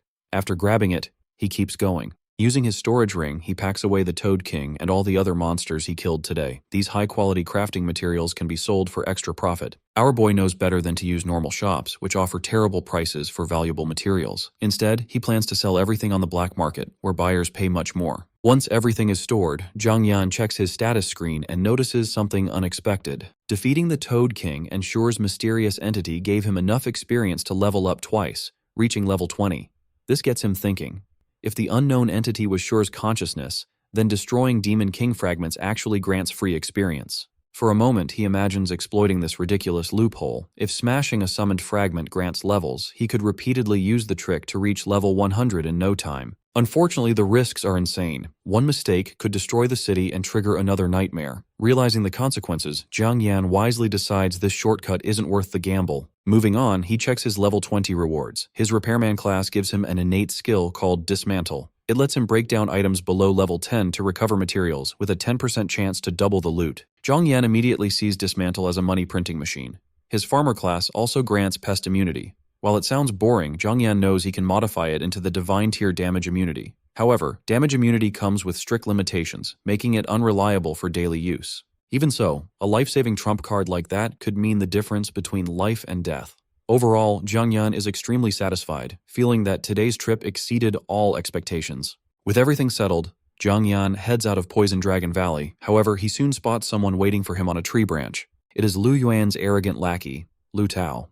Seeing him, Jiang Yan stops walking and wonders what kind of stupid trouble is about to unfold. Lu Tao, a level 17 B-rank assassin, smugly twirls his dagger and says he's been waiting specifically for him. Wasting no time, Tao jumps down and rushes forward with insults. Confident he can easily crush a dual F-rank awakener, he activates his quick-step skill to boost his agility by 30% and lunges. In his mind, the fight is already over. Unfortunately, reality hits a bit differently. Before Tao can finish enjoying his own supposed greatness, Jiang Yan simply swings his sword once. Instantly, Tao is sent flying through the air like discarded trash. He crashes into the ground, completely battered and confused. The assassin just can't understand how our boy is so much faster than his agility-focused class. He's even more shocked to see Jiang Yan casually using an expensive storage ring, something a dual F-rank definitely shouldn't be able to afford. Jiang Yan calmly watches him, wondering why people think combat classes automatically make them superior. To him, rankings are just one piece of the puzzle. Real strength comes from training, experience, stats, instincts, and level differences. Looking at the broken lackey, Jiang Yan concludes the guy is just weak. However, he knows Lu Yuan is probably the real deal. Right on cue, Lu Yuan emerges from the shadows and attacks. Jiang Yan notices him immediately and calmly blocks the strike. After their weapons clash, they exchange compliments about each other's blades. The brief exchange ends with both stepping back. Unlike Tao's reckless charge, this confrontation feels much more serious. Lu Yuan openly challenges Jiang Yan to a duel to see if his reputation is actually justified. Since Lu Yuan doubts his strength, Jiang Yan decides to make things more interesting. Instead of a simple spar, he proposes a wager where the loser hands over their weapon. Lu Yuan agrees without hesitation, radiating the absolute confidence of an S-rank Gale assassin. Once the bet is set, Lu Yuan explodes forward using his signature Gale stride. Harnessing the wind, he boosts his agility by a massive 80%, creating a terrifying speed that would easily blind most rookies. Jiang Yan, however, remains perfectly calm and even looks excited. Watching Lu Yuan rush in, Jiang Yan admits he's already looking forward to adding that saber to his collection. To him, this isn't a challenge. It's just another chance to take a free weapon from an overly confident opponent. Lu Yuan takes a defensive stance, locking his eyes on Jiang Yan while thoughts race through his mind. His class is meant to be the fastest. Speed is his greatest weapon and the foundation of his power. A second later, he explodes forward like lightning, charging with terrifying force. Jiang Yan quickly raises his weapon to defend, struggling to block the endless attacks raining down from all sides. Even while blocking, Jiang Yan is shocked. Lu Yuan's speed is insane. Just as expected from an S-rank class, every movement is too fast to easily follow. Nearby, Tao lies on the ground watching the battle. His face fills with excitement as he cheers loudly, urging Lu Yuan to finish the fight. Seeing Jiang Yan stuck on the defensive, Lu Yuan grows more confident. To him, the outcome is obvious since Jiang Yan is too slow to keep up. Certain of his victory, Lu Yuan makes his final move. In a sudden blur, he vanishes from Jiang Yan's sight and instantly reappears behind him to attack his blind spot. At that moment, blood splashes into the air. For a brief second, it looks like the battle is over. But then, an unbelievable scene happens. Without even turning around, Jiang Yan reaches back and catches the dagger, stopping the attack dead in its tracks. The winning strike has been completely blocked. Jiang Yan calmly looks at Lu Yuan without any panic. With a steady voice, he states that the winner has already been decided. Hearing this and seeing his attack stop so easily, Lu Yuan finally realizes his mistake. Jiang Yan never planned to compete in speed. This is the true power of the top-ranked freshman. Instead of getting mad, Lu Yuan smirks. Things are finally getting interesting. If Jiang Yan can trade injuries to win, he can also give up his advantage to survive. Without giving him a break, our boy swings his weapon with huge force. The attack tears through the air, but at the last second, Lu Yuan leaps back and dodges the blow. He lands safely far away, but the escape comes at a price. To survive, Lu Yuan has dropped his weapon without hesitation. It is a choice that shows great battle awareness. Even Jiang Yan has to praise him. His fighting experience is truly impressive. Jiang Yan casually tosses the dagger aside and asks how Lu Yuan plans to fight without a weapon. By then, Lu Yuan is standing on a nearby tree branch, looking down at Jiang Yan. He reveals that he likes that dagger so much, he keeps 3 of them in his storage ring. Hearing that, Jiang Yan remembers who Lu Yuan is. As the eldest son of the rich Lu family, a costly B-rank weapon is just loose change to him. Even so, Jiang Yan tightens his grip and gets ready. Defeating a genius like Lu Yuan will only make this victory sweeter. Lu Yuan raises his new daggers and activates his Gale Cleaving Slash. A purple aura surges around him as he grows serious. He declares Jiang Yan is the first opponent worthy of this move, an honor he originally saved for the Sword Saint. With a loud roar, Lu Yuan swings his blades. Sharp slashes tear through the air, covering a huge area as they rush toward Jiang Yan from all sides. Facing the heavy attack, Jiang Yan moves quickly to dodge the strikes. While narrowly avoiding the slashes, he analyzes the fight. This is the true power of a combat class, where every skill gives a huge boost. Another wave of blade energy surges toward him, forcing him to keep moving. Plus, Lu Yuan is an S-rank combat class, making him incredibly dangerous. Even while dodging, Zhang Yan knows his enemy is strong. However, he soon notices a flaw. While Lu Yuan's body is fast, the blade energy is slower. Also, launching huge wind attacks drains a lot of stamina. Zhang Yan's path to victory is clear. Hiding and waiting to land one perfect strike is his only chance, since showing his true skill isn't an option. Meanwhile, Lu Yuan finally notices that our boy has vanished. He stops attacking and scans the quiet battlefield. Standing in the ruins he has made, Lu Yuan calmly praises Zhang Yan for making the smart choice to hide. Then, he gathers his wind energy again and shouts that hiding is useless when there is nowhere left to hide. Right after he speaks, another huge wave of slashes explodes from his blades, destroying everything in their path. The forest suffers from the heavy attacks. Big trees are sliced apart, crashing down with loud noises. After reducing the area to ruins, Lu Yuan lands on the ground. Confident that Zhang Yan is exposed, he starts searching the wreckage. But his eyes widen at what he sees. The battlefield is completely empty, with no sign of Zhang Yan anywhere. Suddenly, Lu Yuan senses someone behind him. He quickly spins around and attacks. His blade flashes with amazing speed, cutting straight toward the target. However, the strike only hits a tree stump. This trick completely shocks the assassin. Just then, Zhang Yan appears from behind and charges, declaring he has won using a simple trick. Lu Yuan looks conflicted. An F rank has actually pushed him this far by using the terrain and plants to create an opening. Looking at Zhang Yan, he feels both shock and respect. He can't imagine how strong Zhang Yan would be if he had an A rank class instead. Still, he refuses to lose. Raising his dagger, he reminds himself that Zhang Yan is just an F rank while he is an S rank. Losing here is unacceptable. Without waiting, Lu Yuan activates his Gale Ring shield. A strong wind barrier appears, blocking our boy's path completely. Seeing the shield, Zhang Yan is briefly surprised. He realizes Lu Yuan has already passed level 20 and unlocked a new skill. Even so, his confidence doesn't drop. His steel sword isn't just for show. The pressure from his sword grows, making cracks appear on the shield. Meanwhile, Zhang Yan's own sword vibrates under the huge force. Then, with a loud boom, the barrier shatters. Energy explodes everywhere as the shield breaks. The remaining force slams into Lu Yuan, launching him far away. Our boy watches his opponent fly away and briefly thinks about chasing him. But this isn't a life or death fight, and more importantly, Lu Yuan isn't a bad person. In fact, Zhang Yan remembers that in his past life, Lu Yuan bravely led his family to fight against the monster invasion. Far away, Lu Yuan lies miserably on the ground. His body aches all over and his stamina is completely gone. Even so, he still refuses to admit defeat. The fight isn't over. If Zhang Yan gets close, he plans to shoot a wind blade at point-blank range to cripple him and keep fighting. At the same time, another thought hits him. As an S rank, he should be way above ordinary geniuses. Yet an F rank has pushed him into this desperate corner. The more he thinks, the crazier it seems. Lu Yuan finally realizes an F rank can become terrifyingly strong, though he still believes an S rank has better potential. Just then, he sees Zhang Yan walking toward him. Thinking the fight will continue, Lu Yuan secretly readies a dagger for a final attack. But as he prepares to strike, something unexpected happens. Zhang Yan stops in front of him and calmly holds out his hand. Lu Yuan is stunned. Confused, he stares at the hand, unsure of what is going on. Then Zhang Yan speaks, saying the fight is a draw and calling Lu Yuan truly strong. Still confused, Lu Yuan asks what he means. Zhang Yan smiles and explains that Lu Yuan is a worthy opponent, so he considers the match a tie. Lu Yuan stares in silence before finally understanding. There is no mockery or pride in Zhang Yan's eyes. It is genuine respect. Zhang Yan doesn't look down on him. He recognizes they are equals. His face softens as he accepts a hard truth. There will always be a higher mountain and someone stronger. Afterward, the two young men firmly shake hands. Looking at Zhang Yan, Lu Yuan admits he is a true rival. However, he promises to beat him fair and square at the upcoming freshman tournament. Hearing this, Zhang Yan tells Lu Yuan to train hard and get stronger, or he might not even qualify to be his opponent next time. Later, Lu Tao drags the exhausted Lu Yuan away. He angrily yells at Yan, calling him a punk and warning him to watch his back for beating his brother. Before he can continue, Lu Yuan stops him and tells him to watch his mouth. He demands that Lu Tao show Yan the same respect he gives him. Hearing this, Lu Tao obediently nods. A smile appears on Lu Yuan's face. He declares that he will go all out and defeat Yan the next time they meet. From a distance, Yan watches them leave and replies with a faint smile. Inwardly, he finds this amusing.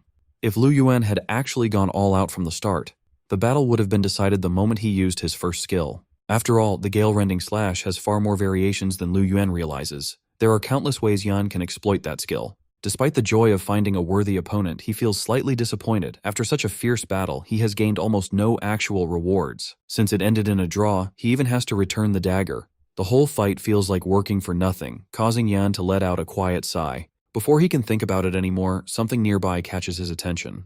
Whatever it is, it definitely isn't ordinary. He suddenly realizes it must be connected to the battle. Lu Yuan's gale. Slash likely hit something hidden, forcing an invisible presence to reveal itself. Judging from the strange energy, it seems to be a special poisonous mist. Yan grows curious, realizing that investigating it might lead him to a boss-tier monster. That chance alone makes it worth checking out. Yan quickly uses his modification skill, changing his damage immunity into poison immunity. For the next 20 minutes, he will be completely immune to any toxins at D rank and below. Seeing the effect work, Yan nods in satisfaction. With this active, he doesn't need to waste any of his antidote pills. Confident in his preparation, he walks toward the source of the fog, wondering what exactly is hiding inside the poisonous mist. Following the energy, Yan finds a large lake covered in a thick, toxic mist that spreads in all directions. He observes it and notes that the toxicity is coming from the center, meaning the whole lake is dangerous. He wonders if a legendary poison dragon lives there and decides to find out.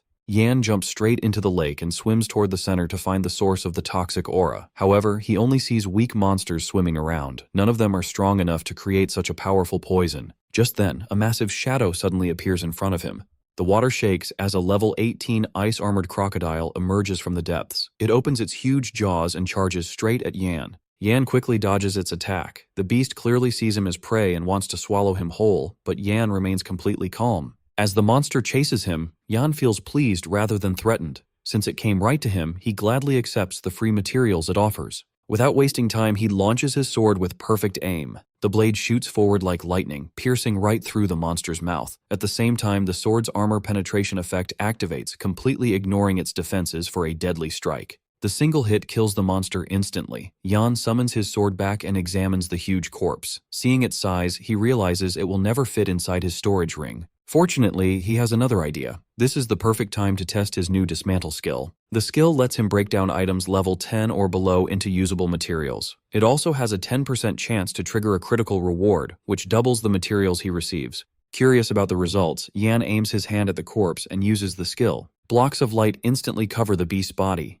The dismantling process starts, and within moments, his new items appear before him. First, he gets crocodile bones for crafting basic weapons. Next comes the meat and the hide. The hide is especially useful since it offers great ice resistance. Yan stores the items in his ring while checking their value. The hide catches his eye the most, so he decides to keep it for future use. After organizing his loot, he glances behind him and realizes the environment has completely changed. The thick poisonous mist is now drifting much closer. He has been so focused on fighting that he didn't realize how near he is to the source. Now very curious, he turns toward the center to see exactly what is hiding inside the fog. As he walks through the mist, he slowly approaches its exact origin. Soon he can clearly see the terrain. The toxins have corrupted everything around him, making Yan wonder if he has just struck gold. Being cautious, Yan decides to observe the area from a safe distance first. When he finally sees what is hiding there, his eyes widen in pure amazement. A level 43 poison dragon is sleeping right in front of him. It is a growing female dragon that is already laying eggs despite its terrifyingly high level. Yan stares in shock. It really is a poison dragon, and even though it isn't fully grown, it clearly has incredible strength. A confident smile crosses his face. As a legendary monster, it will probably reach level 70 once it fully matures. He then notices the nearby dragon eggs. Using his crafting skill, he can boost their potential. Stealing them will give him an incredible reward. He justifies stealing the eggs by looking at the human skeletons scattered around the dragon. Taking them will be a perfect revenge for all the people who died there. Suddenly, the area shakes violently like an earthquake. The ground trembles under Yan as a deep rumbling sound fills the air. Yan looks up, wondering if his guess is right. A moment later, his fears are confirmed. Another giant poison dragon flies down from the sky, creating strong winds with its wings. It is carrying a freshly killed boar in its claws. Seeing this, Yan quickly understands. Of course, there has to be a male dragon too. The male dragon lands and gives the boar to the female. Knowing he can't beat even one dragon, Yan wisely decides to retreat. He will just have to return when he is much stronger. Yan sneaks away without any disappointment. In fact, his next goal is now clearer than ever. Smiling softly, he knows he just has to keep leveling up. Once the time is right, he will return to claim those precious dragon eggs. If he pulls this off, nobody in Nanrong City will ever challenge him for the top spot. Now, Yan focuses on his next task. He needs to sell his gathered materials, so he heads to the black market to finally cash out. Shortly after, he arrives at Nanrong City's massive underground black market. Rumor has it that a level 60 grandmaster runs the whole place. Thanks to this person's powerful background, the market can operate safely out in the open. Walking through the busy market, Yan remembers what he knew from his past life. The authorities usually ignore the place unless something major happens. This hidden protection allows endless deals and covers up plenty of dark secrets. Eventually, Yan stops in front of a shop he recognizes. Based on his old memories, it is one of the most reliable stores in the market. Inside, a woman is smoking while two men try to negotiate.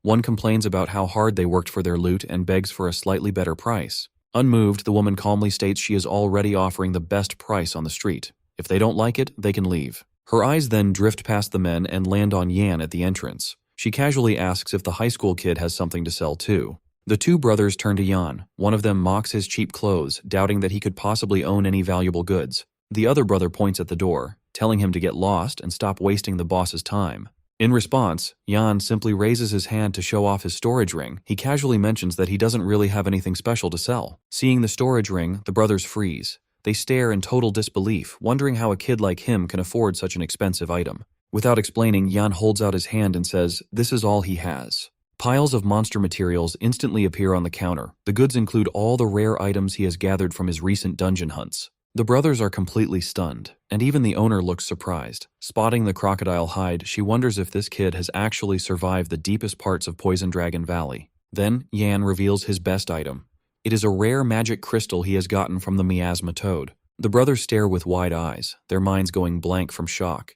They both stand there wondering who this mysterious kid really is. Ignoring their reactions, Yan calmly asks the shop owner to tally everything up and tell him the final price. He adds that she should hurry. After all, he doesn't want to delay the two brothers who are practically drooling over his priceless treasure. Zhang Yan sits with Boss Chin inside her VIP room. After reviewing his goods, she confirms the materials are worth 78,500 and the magic crystal is 150,000, bringing the total to 238,500. Handing him a VIP card, she explains the entire amount has already been deposited on it. Zhang Yan smiles, praising her for being so straightforward. Before he can take it, she adds that the gold card makes him a VIP customer. If he brings more magic crystals later, she will buy them at a 10% premium. Zhang Yan gladly accepts the card and thanks her. Walking to the exit, he thinks about his choice to trade with her. In his past life, she had always been fair and reliable. Still, he knows the VIP treatment means she clearly values his future potential. Outside the shop, Zhang Yan spots two suspicious figures smoking cigars. He just smiles, knowing they pose no real threat at his current level. Navigating the underground market, his mind shifts to his goals. To get national-level resources, he has to become Nanrong City's top scorer. Meanwhile, the two shady brothers watch him and drop their cigars. One jokes about making a fortune, while the other agrees they need to teach the kid not to flaunt his wealth. Fully aware he is being followed, Zhang Yan casually walks into a dimly lit area. He thinks about spending his new money on armor, since having only 2 weapons isn't enough. Just as he expects, the brothers trail right behind him. He had noticed a heavy scent of blood on them the moment he entered the shop earlier. Given their suspicious loot, he easily guesses they have robbed other victims. Turning into a deserted alley, Zhang Yan figures that taking them out will just be a way to earn some good karma. Thinking they have cornered him, the brothers reveal themselves. One laughs that Zhang Yan chose his own grave, while the other adds his body will rot before anyone finds it here. But our boy simply turns around and smiles, mocking them for being so slow. Liu Dali, a level 17 butcher, steps up and mocks Zhang Yan for being just a student.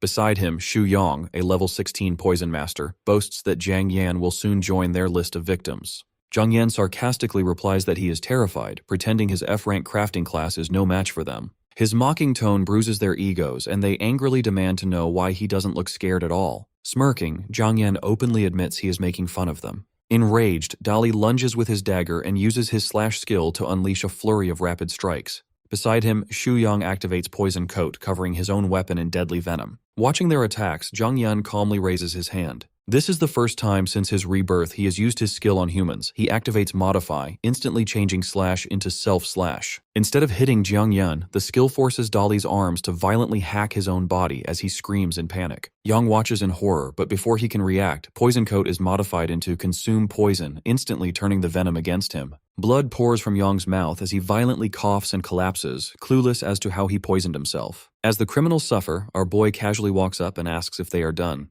Then, his voice turns cold as he declares it is his turn to attack. He draws his sword pointing it at them and notes all the murders and robberies they have committed over the years. Their karma has finally caught up. Shortly after, both men are dead. Searching their gear, Zhang Yan finds wanted posters with their faces. He briefly considers claiming the bounty but decides it would attract too much attention. Continuing his search, he finds a wolfskin trench coat in their loot.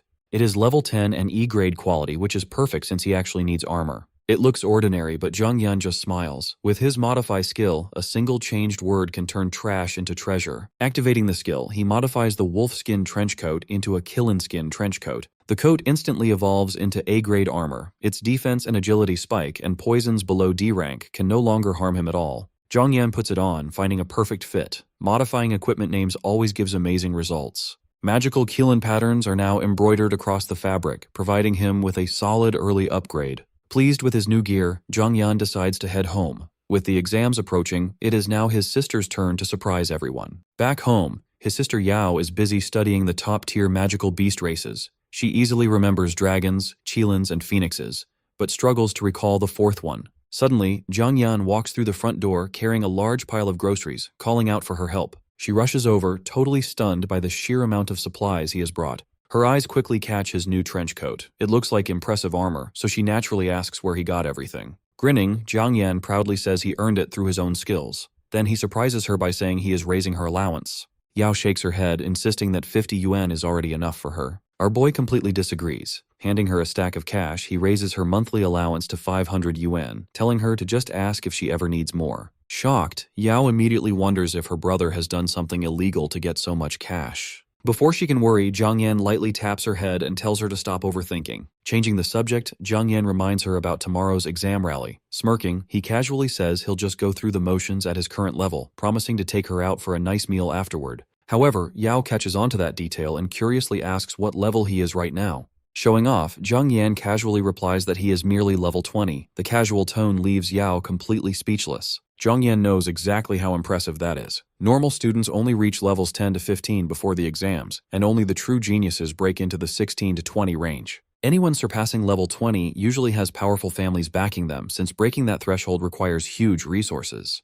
Looking at his hands, Zhang Yan knows he only reached this height because he accidentally killed the Demon King's clone. Without those massive benefits, leveling up would have been extremely difficult. Later that night, Zhang Yan stands on the rooftop under the starry sky. While farming aura, he thinks about the future. Once he becomes the city's top scorer, a path of new resources and opportunities will open up. Looking out over the city, a confident smile forms on his face. The exams are fast approaching, and he is more than ready. The next day, Nanrong High School's gym is packed with students for the annual college entrance exam rally. Principal Ouyang Li gives a speech to the seniors. He tells them that after years of hard work, their chance to change their destinies is finally here. Zhang Yan listens quietly from the crowd.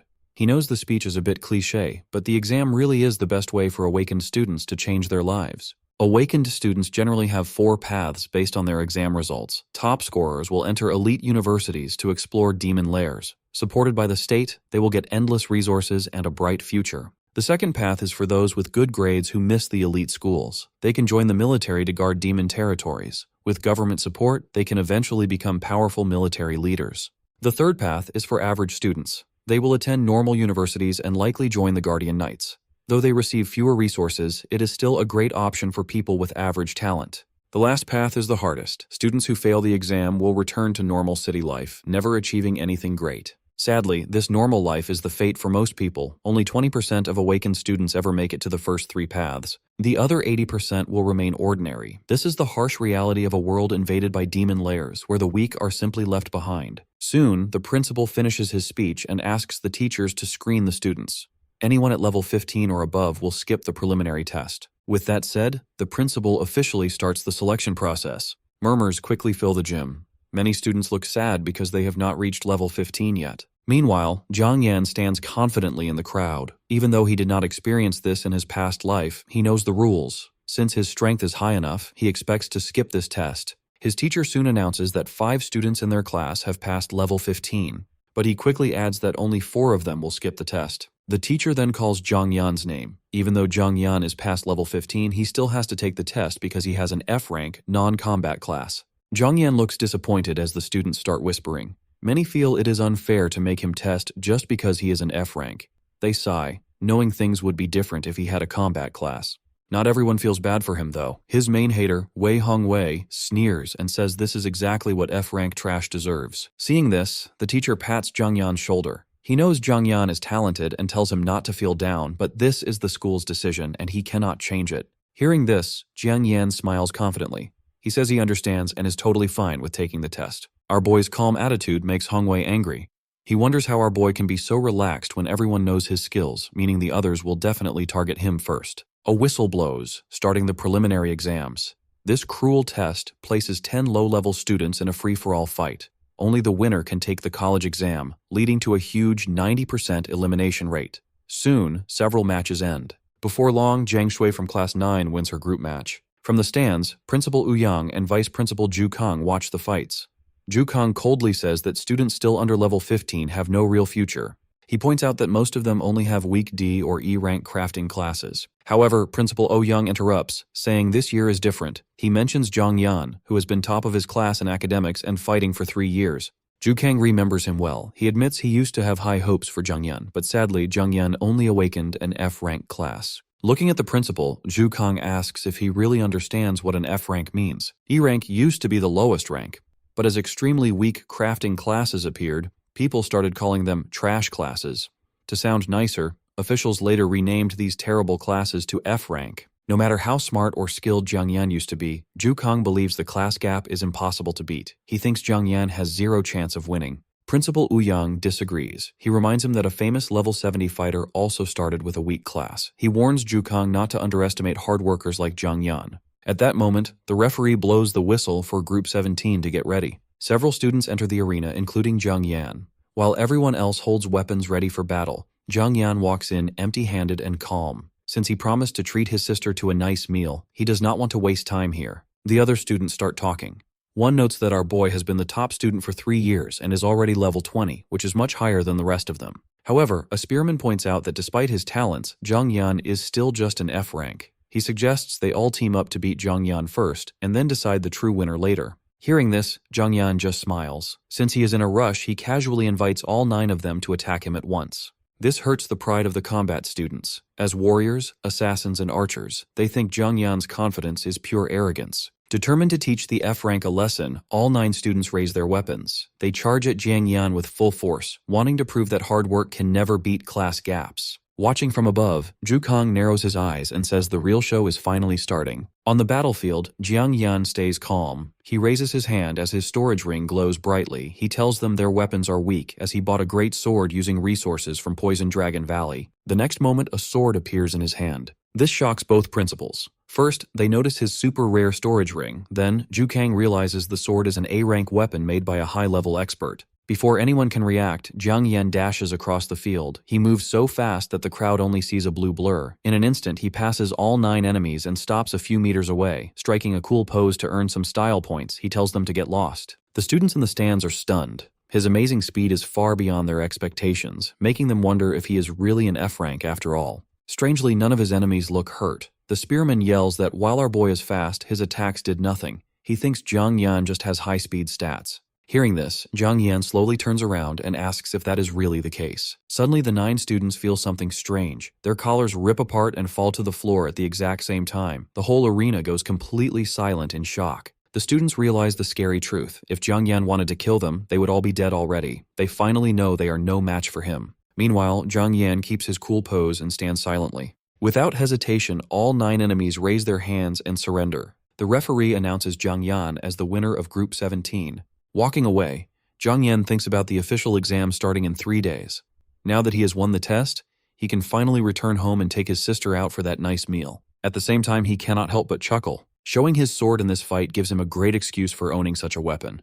This way, no one will bother him about it later. Up in the stands, Zhu Kang is still amazed. He cannot believe an F-rank student is this strong, but Principal Wu Yang just smiles, knowing that anyone who survived Poison Dragon Valley is much stronger than what Zhang Yan just showed. The principal tells Zhu Kang that even the famous Lord Huo was not this amazing in his youth. This time, the vice principal can only nod in agreement. Staring at Zhang Yan as he leaves, the principal wonders if their school might finally produce a top city scorer through an F-rank student. The battle royale carries on as groups steadily crown their winners. Soon the referee announces Zhang Deqiao from Class 24 as the winner of Group 68. This marks the official end of the preliminary exams, leaving 68 students to advance. In the winner's waiting area, Zhang Yan sits alone, sipping coffee and organizing his thoughts. Nanrong No. 1 Middle School has over 1,000 students per grade. With 68 groups, roughly 680 students took the preliminary test. Adding those exempt for being above level 15, over 500 graduates from his school alone will enter the official college entrance exam. Since Nanrong City has 19 high schools, Zhang Yan estimates he will face nearly 10,000 opponents. Claiming the top spot against such a massive crowd will be a tough challenge. Suddenly, someone sits down next to him. Zhang Yan turns and is surprised to see Principal Ouyang Li. He wonders why the principal approaches him. Noticing his reaction, Ouyang smiles, reminding Zhang Yan that he has ranked first in academics and martial arts for 3 years. Having given him multiple awards, there is no need for surprise. Zhang Yan smiles, replying that the principal is also one of Nanrong City's 12 guardian deities. It is natural for a normal student to feel starstruck. Ouyang laughs and pats Zhang Yan's back, teasing him for his flattering words. With a warm smile, he admits he would be thrilled if Zhang Yan brings the top scorer title back to their school. Our boy simply stares at him in shock. He points out that their class has 3 S rank and 6 A rank awakeners. With such geniuses around, why is the principal so confident in an F rank? Ouyang smiles without hesitation, asking what being an F rank matters. After all, even he, a city guardian deity, only has a C rank class. Looking right at Zhang Yan, he explains that true strength comes from the person, not the class. Humanity's greatest power is the courage to fight stronger opponents. These words move Zhang Yan. He realizes this leader is unlike the others. Though they rarely interacted in his past life, he now sees that Ouyang never judges anyone by their class. A faint smile crosses our boy's face as he thanks the principal. He promises to give his all to win the top scorer title for their school. Satisfied, Ouyang raises his fist with a grin, declaring it a promise between men. Zhang Yan bumps fists with him and they both share a laugh. The other students stare in jealousy, confused by their passionate conversation. Some joke that the principal still acts like a fired-up teenager despite his age. That evening, Zhang Yan keeps his promise and takes his sister out for dinner. Walking through the streets, Zhang Yan feels tonight is the perfect time to celebrate before tomorrow's exam. Since their parents passed, they have lived simply and never visited such nice places. Stopping in front of a beautifully decorated restaurant, Yao looks up and asks if they are really eating there. Smiling, Zhang Yan points at the sign for Elrose Premium Wagyu grilled meat and confirms it. Yao's eyes widen in shock. She knows this restaurant from the internet. It is incredibly expensive and requires booking well in advance. Our boy confidently shows her their reservation, proudly stating he has prepared everything. The siblings pause outside, admiring the elegant building. Yu realizes how much effort her brother has put into this surprise and doesn't want to ruin his mood. Even though it is pricey, she figures she can balance their budget by spending carefully in the coming months. Mostly, she just wants him to enjoy his night without worries before his big exam. The luxurious restaurant greets them with a warm glow and private tables where wealthy guests dine. Once seated, a waitress asks if they want individual items or a set meal. Zhang Yan instantly orders set meal C, knowing it includes all the signature dishes. The waitress promises to prepare their food shortly. Seeing their plain clothes, she is quietly surprised by their big order. Yao leans in and nervously asks if set meal C is the most expensive option on the menu. Zhang Yan casually nods and even encourages her to order anything else she likes. Yao is stunned. This one meal costs almost 10 months of their living expenses. She cannot help but worry if her brother is doing something illegal to get this money. A loud commotion suddenly breaks out near the entrance. A student yells for an immediate table because of tomorrow's exam, despite lacking a reservation. This is Wang Ju from No. 7 Middle School, a third-year student with a C-rank combat class. The waitress apologizes, explaining they only take reserved guests. In response, Wang Ju threatens to destroy the restaurant if he doesn't get a table. Watching this, Yao whispers to Zhang Yan that their waitress is being harassed. Zhang Yan glances over and casually mutters that the seniors from No. 7 Middle School are absolute trash. Unfortunately, Wang Ju hears him. He demands Zhang Yan repeat those words if he has the guts. Marching over, Wang suddenly recognizes Zhang Yan as the famous F-rank student from No. 1 Middle School. Leaning in with a sneer, he mocks our boy's low rank and threatens to beat him with his C-rank power. However, Zhang Yan simply ignores him and takes a sip of water. He then splashes the water right into Wang's face, apologizing with a fake innocent look and claiming his hand slipped. Furious, Wang Ju activates his beast skill. His arm swells with demonic ape energy, doubling his strength. As he swings his heavy fist at Zhang Yan, Yao screams in terror. But before the punch can land, someone grabs Wang's arm and stops him cold. The newcomer is Lu Tao. Glaring coldly, he demands to know what Wang is doing. Wang is shocked and quickly greets him as Brother Tao. He knows Lu Tao is a B-rank fighter in the top 15 of their school. Smirking, Wang tries to explain that he is just teaching an F-rank a lesson and asks Lu Tao to stay out of it. Instead, Lu Tao slaps him hard. He angrily asks how Wang dares to attack his brother, leaving the crowd frozen in shock. Confused, Wang insists there is a mistake since Zhang Yan is just an F-rank nobody. Just then, another familiar face steps forward. It is Lu Yuan. He calmly states there is no mistake, adding that if Lu Tao had been any slower, Wang's arm would be broken. The crowd instantly recognizes the S-rank genius from the Lu family. Everyone is stunned to see one of their top 3 students defending an F rank. Seeing him, Zhang Yan smiles and casually greets him as Xiao Yuan. This nickname flusters Lu Yuan, who quickly begs Zhang Yan not to call him that in public. Watching this, Wang Ju and his crew feel like they are dreaming. The F rank they insulted is casually joking with the famous Lu Yuan, who isn't even angry. Zhang Yan then asks Lu Yuan why his classmates lack manners, offering to resolve the matter his own way. Wang Ju goes pale at those words. Cold sweat drips down his face as he stares at Zhang Yan in pure terror. The weak student he mocked suddenly feels like a terrifying demon, leaving Wang wondering who he has actually messed with. Wang Ju is shocked seeing an F rank like Zhang Yan casually talking to an S rank powerhouse like Lu Yuan. Not wanting to waste any more time on these clowns, our boy tells the bullies to apologize to the waitress and leave right away. The thugs quickly bow and apologize to the staff. Then they run out of the restaurant as fast as they can, while the waitress hopes they never come back. After that, Lu Yuan mentions how funny it is to run into them here, though he says he would rather face our boy in the college exam finals. Taking a calm sip, Zhang Yan throws the challenge right back with a wink. He tells the genius to work hard, because if he fails to reach the finals, they will not even get to fight. This cheeky answer catches the S rank off guard. He just huffs and promises to settle things when the real tournament starts. Watching him leave, Zhang Yan thinks about his rival. He admits that even though they compete a lot, Lu Yuan is actually a good guy at heart. Finally, the food arrives as the staff brings out set menu C, which is filled with huge pieces of premium Wagyu and pork belly. Just hearing the names of this expensive meat makes Yao's eyes sparkle. Before today, she had only seen such fancy food on social media. Diving into the meal, Zhang Yan enjoys the taste of freedom. This amazing food is completely different from his sad past life as a lab rat. Meanwhile, his sister happily eats, feeling super lucky to have a brother who treats her so nicely. While eating, Zhang Yan asks Yao if she wants to know who those guys were and how he met them. Yao just puts her fork down and brushes the question off, saying it does not matter to her. She promises that no matter who he becomes, he will always be her brother, which leaves our boy completely speechless.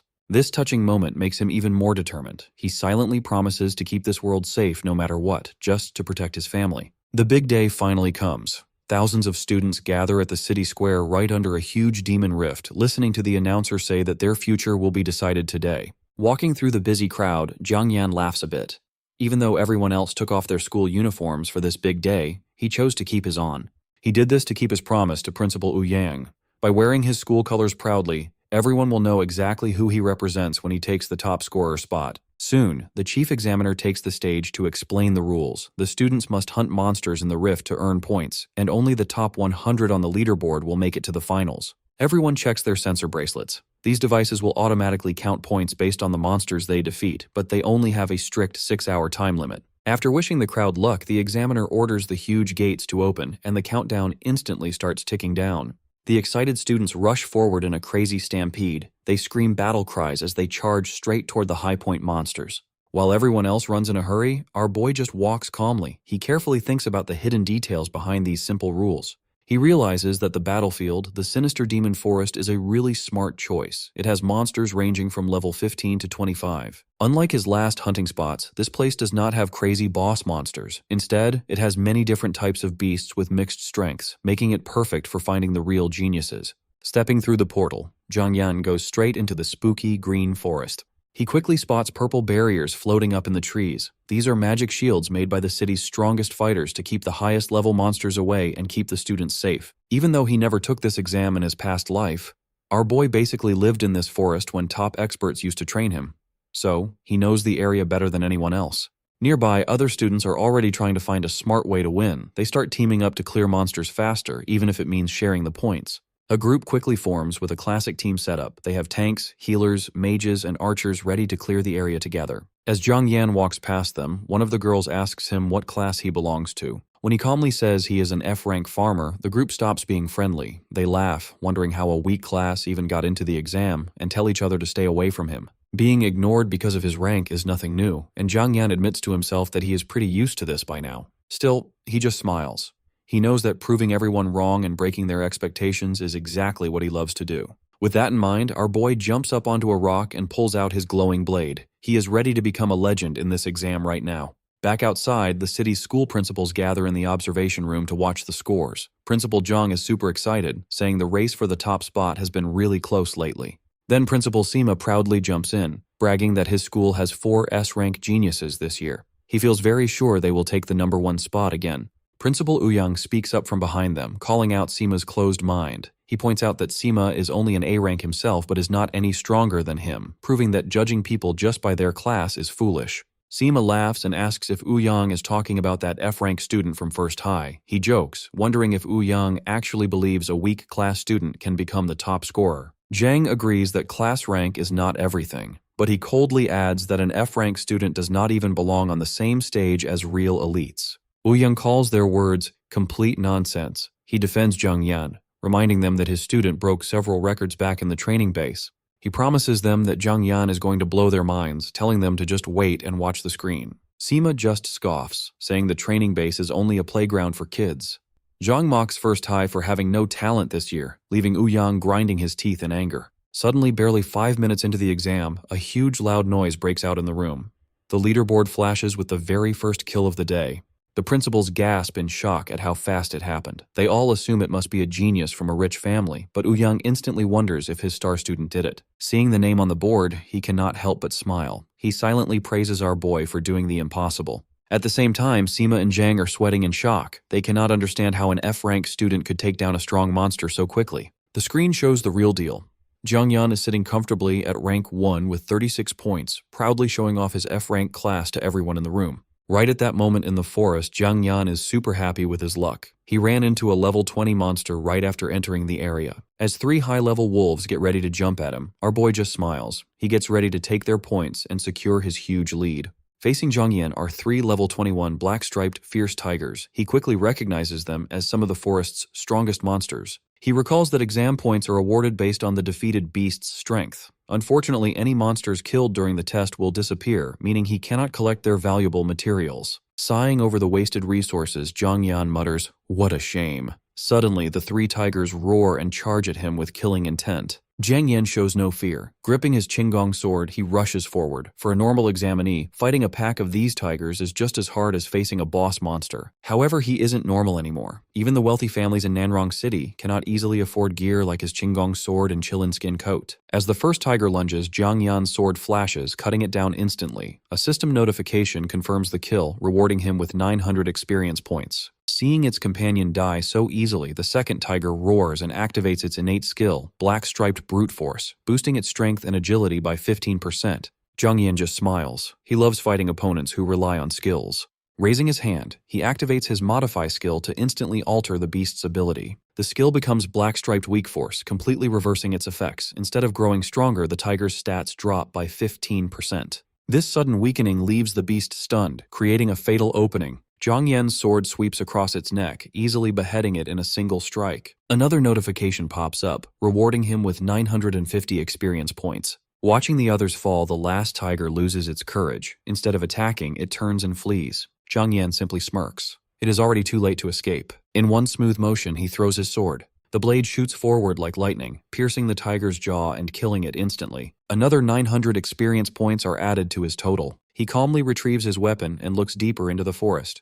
Stronger beasts mean more exam points. Without looking back, he pushes deeper into the woods. His goal isn't just to win first place. He wants to become the greatest legend of this year's exam. Meanwhile, in another part of the forest, a young man checks the rankings on his bracelet. Zhang Yan is sitting at the very top with 136 points. The young man is Zhao Ao, a level 19 B-rank combatant. He cannot believe an F-rank trash has topped the leaderboard, especially since it means beating his senior, Yu Feng. Beside him stand twin claw fighters, Xu Li and Xu Lang. Disbelieving, Xu Li points out that Yu Feng has an S-rank class and shouldn't be losing to an F-rank, which Xu Lang agrees with. Convinced that Zhang Yan is cheating, Zhao Ao smiles as a dark idea crosses his mind. If he is playing dirty, they will just return the favor. The twins nod without hesitation. To them, only Yu Feng deserves to be the top scorer. Elsewhere, Zhang Yan defeats a level 20 wild bull, earning another 800 experience points. However, he notices something strange. The deeper he goes, the fewer powerful monsters he actually encounters. While he is thinking, applause echoes behind him. A voice praises him, noting that the current first-place holder truly lives up to his reputation. Turning around, Zhang Yan calmly asks who they are. Zhao Ao introduces his group as students from number 3 middle school and politely asks to form a team. Jiang Yan instantly declines and keeps walking, which catches the trio off guard. To him, their fake smiles make their hidden motives painfully obvious. Seeing the quick rejection, Zhao Ao rushes forward to block his path. Lowering his voice, he makes what he thinks is an irresistible offer. He claims they have found a beast lair full of high-level monsters. If Jiang Yan wants to keep his top rank, he will definitely need those extra points. Standing behind him, the Shu brothers chuckle, pretending to support the idea. Jiang Yan studies Zhao Ao's expression and quietly analyzes the situation.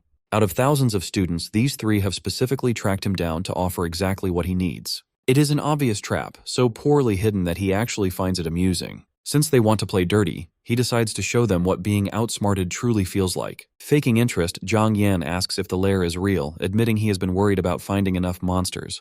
Zhao Ao secretly celebrates, convinced that Jiang Yan has taken the bait. He smiles warmly while sneering on the inside. He promises it is all true and urges him to hurry before someone else finds it. Jiang Yan nods and agrees to go with them. As they walk deeper into the woods, Zhao Ao silently laughs. Once they are alone, they plan to beat Jiang Yan out of the exam so he cannot threaten Yu Feng's rank. While walking, Zhao Ao remembers a past conversation with Yu Feng's father. The man promised that if they remove anyone threatening Yu Feng's rank, he will use his influence to get them into the military. Since they only have B and C rank classes, the boys know the military offers a much better future than a regular university. Snapping back to reality, Zhao Ao grins. They originally thought only S-rank geniuses could rival Yu Feng, but somehow this F rank has taken the lead. It feels like a gift from heaven. Taking down Jiang Yan will perfectly guarantee their military careers. Suddenly, Jiang Yan points right, staring into the distance. He happily claims he can see the monster lair over there. Before anyone can reply, Jiang Yan dashes toward it. Caught off guard, Zhao Ao wonders what he is doing. Fearing he might escape, Zhao Ao quickly orders the twins to chase him. The three of them sprint after him, refusing to lose sight of their target. Soon they arrive beneath a massive ancient tree. Seeing no other students around, Zhao Ao's eyes light up. This isolated spot is perfect for an ambush. He silently signals the twins. Understanding immediately, Shu Li and Shu Lang bare their metal claws to attack Jiang Yan from both sides. However, just as they move, a massive claw drops from above and snatches Shu Li before anyone can react. A gigantic level 25 blue-winged condor spreads its wings overhead. It is a deadly quasi-boss monster. Zhao Ao and Shu Lang freeze in horror, watching their friend get carried away like helpless prey. Desperate to save his twin, Shu Lang charges forward, screaming his name. The giant bird simply circles above, before suddenly diving straight at him. Its huge beak crashes into Shu Lang, sending him flying backward with brutal force. Watching this unfold, Zhao Ao goes pale. He has no idea why such a terrifying boss monster would spawn here. Then his gaze slowly shifts to Jiang Yan. He finally notices the faint smile on the boy's face. His heart sinks. They haven't trapped Jiang Yan at all. They are the ones who have been lured into a trap. Meanwhile, Jiang Yan remains completely calm. From the start, he knows this part of the forest far better than anyone else. He usually avoids this area because blue-winged condors are incredibly dangerous. Now though, this beast is the perfect weapon against his attackers. Realizing the truth, Zhao Ao furiously asks if Jiang Yan has planned this all along, accusing him of deliberately leading them into a boss's territory. Jiang Yan looks back with an amused smile. He calmly reminds Zhao Ao that they tried to play dirty first, so returning the favor is only fair. A dark grin spreads across his face as he crushes Zhao Ao's pride. When it comes to playing dirty, they just aren't on his level. Zhao Ao finally realizes that our boy has been playing them like a fiddle from the very beginning.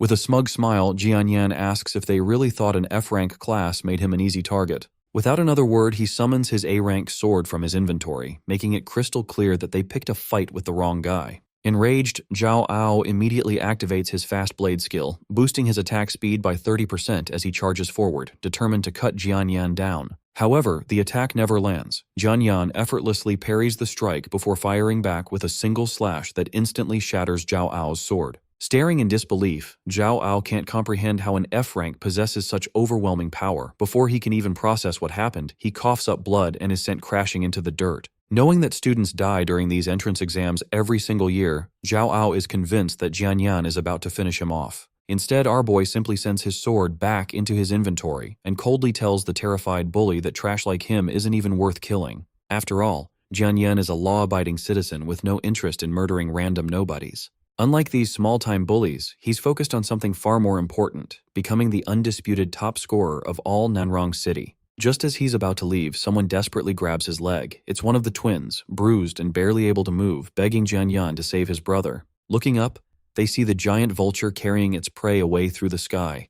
In desperation, the injured twin repeatedly slams his forehead against the ground, admitting their mistake and pleading for mercy. Seeing this reminds Jianyan of his own sister, causing his expression to soften. Moved by the boy's determination, he agrees to help. Picking up a small pebble, he calmly tells the twin to watch carefully before declaring that he'll show them the true gap between their strengths. The next second, he flicks the tiny stone into the sky like a speeding bullet. It pierces straight through the level 25 beast's chest, bringing the massive creature crashing to the ground in a single hit. Just like that, Jianyan earns a massive reward of 1,500 experience points along with 50 exam points. As he walks away, the rescued twin slowly forces himself upright, coughing in disbelief. Even now, he can hardly believe that an F rank defeated a boss monster so effortlessly without suffering a single scratch. Suddenly, the twin rushes toward Jianyan, still intent on crippling him. Before he can get close, however, his brother steps in and stops him. Confused, he demands an explanation, only to be met with a hard slap across the face. His brother furiously reminds him that Jianyan just saved his life and warns that neither of them is ever to raise a hand against our boy again, no matter the cost. Watching the exchange, Jianyan is relieved to see that at least one of them has some common sense. With enough time already wasted, he turns around and heads deeper into the forest to hunt more monsters and rack up additional points. Although he can freely use his modify skill inside the forest, doing so during the upcoming Top 100 arena tournament is completely out of the question. With city elites observing every match, even the smallest mistake could expose his secret ability and put him in serious danger. Facing A rank and S rank prodigies without relying on his strongest skill won't be easy. Superior combat technique alone won't be enough to overcome opponents blessed with absurd abilities. Because of that, Jianyan decides to prepare another trump card. Using Modify, he permanently rewrites his 5 non-combat tinker and farmer skills into combat-oriented abilities, giving himself new ways to fight without revealing his true secret. With his plan set, he searches for another monster nest to test these new combinations while continuing to grind for even more points. Every second matters, so our boy sprints deeper into the forest, determined to widen his lead. Meanwhile, inside the observation room, the principals from the rival schools grow increasingly anxious. With less than 10 minutes remaining, the rankings are looking disastrous for their students. In complete contrast, First High's principal Ouyang Li bursts into laughter, proudly applauding as his star student continues dominating the leaderboard. Moments later, the rankings update once again, revealing Jianyan comfortably sitting in first place with nearly 2,000 points, leaving every S-rank genius far behind. Ouyang Li can't hide his excitement, thrilled that his faith in Jianyan has been fully rewarded. Meanwhile, the other principals are left completely speechless. None of them can understand how an F-rank student has somehow managed to score nearly twice as many points as the second-place prodigy. Watching quietly from the back of the room, Chief Examiner Luo Sheng finds this mysterious dual F-ranker increasingly fascinating, wondering what kind of monster they've just discovered. Deep inside the forest, Jianyan rests atop the remains of yet another monster nest that he cleared entirely by himself. Opening his status, he sees his final score climb past 2,100 points. Right then, the countdown reaches 0 and the system officially announces the end of the exam. Hearing the announcement, Jianyan smiles, satisfied that everything wrapped up at the perfect moment. Thanks to the countless monsters he defeated, he has successfully transformed all 5 of his innate skills into powerful combat abilities. Now fully prepared, Jianyan turns his attention toward the upcoming Top 100 arena tournament, ready to make it the stage where he shocks everyone once again. The exam officially comes to an end, and the announcer declares that anyone outside the top 100 is dismissed and should simply wait at home for their admission notices. The crowd is crushed. Students break down in tears as the harsh reality sinks in. Without reaching the top 100, getting into a first-rate university is almost impossible. For most, even earning a place at a second-tier school would already be considered a miracle. Meanwhile, Jianyan calmly walks through the crowd, unaffected by the disappointment surrounding him. He knows that even among the 10 elite universities there is a clear hierarchy, with the legendary 3 national prestige universities standing above all the rest. Each follows a different philosophy. Glory University believes in taking the fight directly into the demon rifts to conquer new territory. Legacy University dedicates itself to protecting humanity by sealing unstable rifts. Sacred University, on the other hand, pursues a balanced path of offense and defense. Only those who rank within their city's top 30 can even apply to these prestigious academies, yet admission guarantees a place among humanity's future elite. Jianyan already knows exactly where he belongs. However, before he can dwell on the thought, Wang Qingfeng interrupts him, reminding him that the announcements are over. The top 100 tournament begins in 3 days, and the principal has summoned all qualified students immediately. Jinyan casually asks whether Wang Qingfeng also made the top 100. Offended, Wang Qingfeng quickly reminds him that he ranked second in combat at first high, just behind Jianyan, so qualifying was never in doubt. Jinyan pays little attention. His decision has already been made. He intends to enter Glory University. In his eyes, monsters inside the demon rifts will only continue multiplying, and unless humanity expands its territory through relentless offense, it will forever remain on the defensive. To him, the greatest defense has always been overwhelming offense. Curious, Jin Yan asks about Wang Qingfeng's plans. Wang Qingfeng confidently replies that his score should place him comfortably within the top 80, making admission to either Radiant University or Primordial University, ranked 8th and 9th, an easy goal. Naturally, he asks Jian Yan the same question. When Jin Yan calmly answers that he's aiming for Glory University, Wang Qingfeng freezes in disbelief. He grabs Jin Yan, convinced he's lost his mind. After all, Glory is the nation's #1 university. Jin Yan simply brushes his hand aside.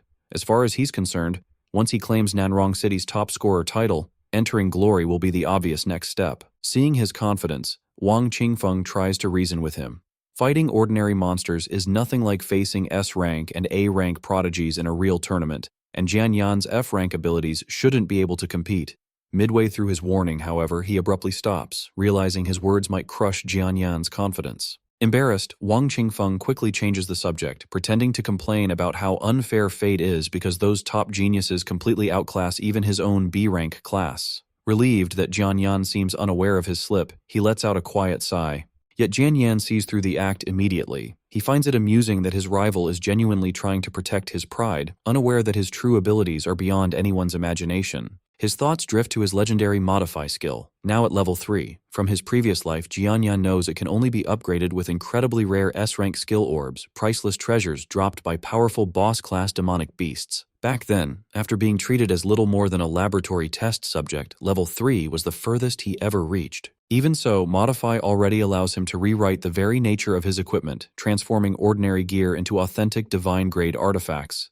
Compared to their true forms, the imitations of his Qilin coat and Cyan steel sword are nothing more than cheap replicas. Since skill orbs rarely drop even from apex monsters, Jin Yan decides his best chance is to search the underground black market, although he doubts he can currently afford one. Just then, Principal Wu Yangli approaches, praising Jian Yan's outstanding performance and declaring that the entire city witnessed his overwhelming strength. Wang Qingfeng is left speechless. The eccentric principal has never openly praised a student like this before. Jian Yan, however, calmly points out that the upcoming arena tournament will be an entirely different challenge. Alarmed, Wang Qingfeng hurriedly whispers for him to show more respect. Ouyang Li simply laughs and jokingly asks whether Jian Yan is already planning to give up, while Zhu Qiang sneers, assuming the boy finally understands his own limits. Instead, Jin Yan confidently declares that quitting has never crossed his mind, because Nanrong City's top scorer title is already as good as his. Ouyang Li bursts into laughter, while Zhu Qiang mutters that the boy is unbelievably arrogant. The principal then announces that everyone will immediately begin an intensive week-long training camp where elite instructors will forge them into true fighters. Soon,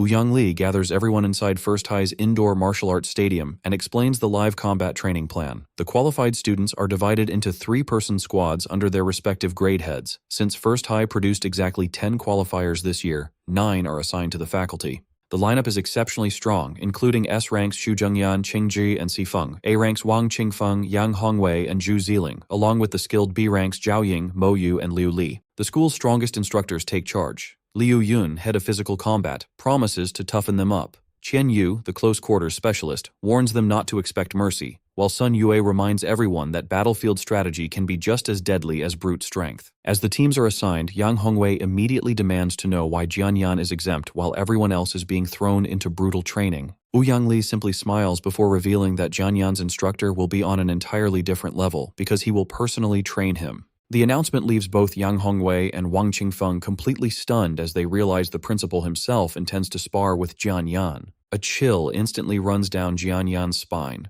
Ouyang Li is far more than a school principal. He is one of Nanrong City's 12 guardian deities and a terrifying level 61 grandmaster. Even the veteran teachers are stunned. Throughout all their years at First High, they have never witnessed the principal personally mentor a single student. At that moment, Jian Yan realizes his secret may be in real danger. A guardian deity wouldn't personally train him without a reason. The old man is almost certainly trying to uncover the limits of his true strength, and Jian Yan has the uneasy feeling that this eccentric principal is about to put him through the most painful training of his life. The moment instructor Qian Yu orders everyone to follow him out to the outdoor training grounds, Yang Hongwei loses it. He loudly complains that it is completely unfair for Jiang Yan to get the entire indoor stadium to himself while the principal personally trains him. Even Wang Qingfeng, who is already tired of Hongwei's constant whining, has to admit he has a point, since kicking all 9 of them out for one student does seem a bit much. But before the complaining can spread, S-rank genius Qing Ji shuts Hongwei down cold, calling him a painfully average loser and telling him that if he wants the stadium so badly, he should try actually taking first place on the leaderboard. Hongwei is furious, while Qingfeng has to hold back a laugh at the massive emotional damage Qing Ji just dealt. That insult, however, is not the real reason she spoke up. Secretly glancing at Jiang Yan, she reminds herself that our boy dominated both academics and combat for 3 straight years, which means his real strength is insane no matter what his F-rank rating says, so she decides she needs to get on his good side before he enters one of the top 3 national universities. In fact, she even decides that marrying him into her family would be a perfect plan. Jiang Yan, of course, has no idea any of this is happening. All he knows is that her tongue is vicious, so he quietly resolves to keep his distance and never piss her off. Inside the stadium, meanwhile, the principal excitedly kicks off the first round of exclusive training for his #1 ranker. Striking a dramatic pose, he proudly names the program the first high top scorer project. The vice principal immediately snaps at him to act his age. Watching all of this, Jiang Yan realizes the chuny allegations against his principal are true. Ignoring the scolding anyway, the principal introduces Jiang Yan's first combat instructor, Ms. Zhang Yun. She steps into the ring, greets him politely, and warns him that she will not be holding anything back. As a level 51 B-rank leopard spirit brawler, she is an absolute powerhouse, and Jiang Yan immediately understands what that means for him. His very first sparring partner is the undisputed best melee fighter in the entire school, which proves the principal is pushing him to the absolute limit from day one. After all, she is the grand champion of the regional combat tournament and has beaten over 1,000 opponents into the dirt. Back when she first joined the school, she easily crushed every single teacher who questioned her, and that is exactly how she earned her terrifying nickname, the 3-punch Dream Crusher. Sweating under the pressure, Jiang Yan sarcastically thanks his principal for throwing him to the wolves right away. Jiang Yun, on the other hand, stays completely casual, telling him to use whatever weapon he wants and promising to scale her stats down to match his, before asking what level he actually is right now. His answer stuns the room, because he spent the entire preliminaries aggressively hunting beasts and pushed himself all the way to level 22. The principals realize our boy literally used a high-stakes national exam as his personal grinding zone. To Jiang Yan, though, this is simply the magic of national-level resources, since having endless monsters to hunt under the protection of top-tier elites makes leveling up incredibly easy. Impressed by that resourcefulness, Zhang Yun sets one simple rule for their session. If he beats her, he passes. Determined to push himself even harder for more resources, Jiang Yan draws his sword, warns her that he will not be holding back either, and immediately charges forward, remembering all the while that this woman has been his combat instructor for 3 years. The truth, however, is that he has never beaten her, not in this life and not in his last one. Even so, he is confident that his past life level 70 combat experience will finally give him the win.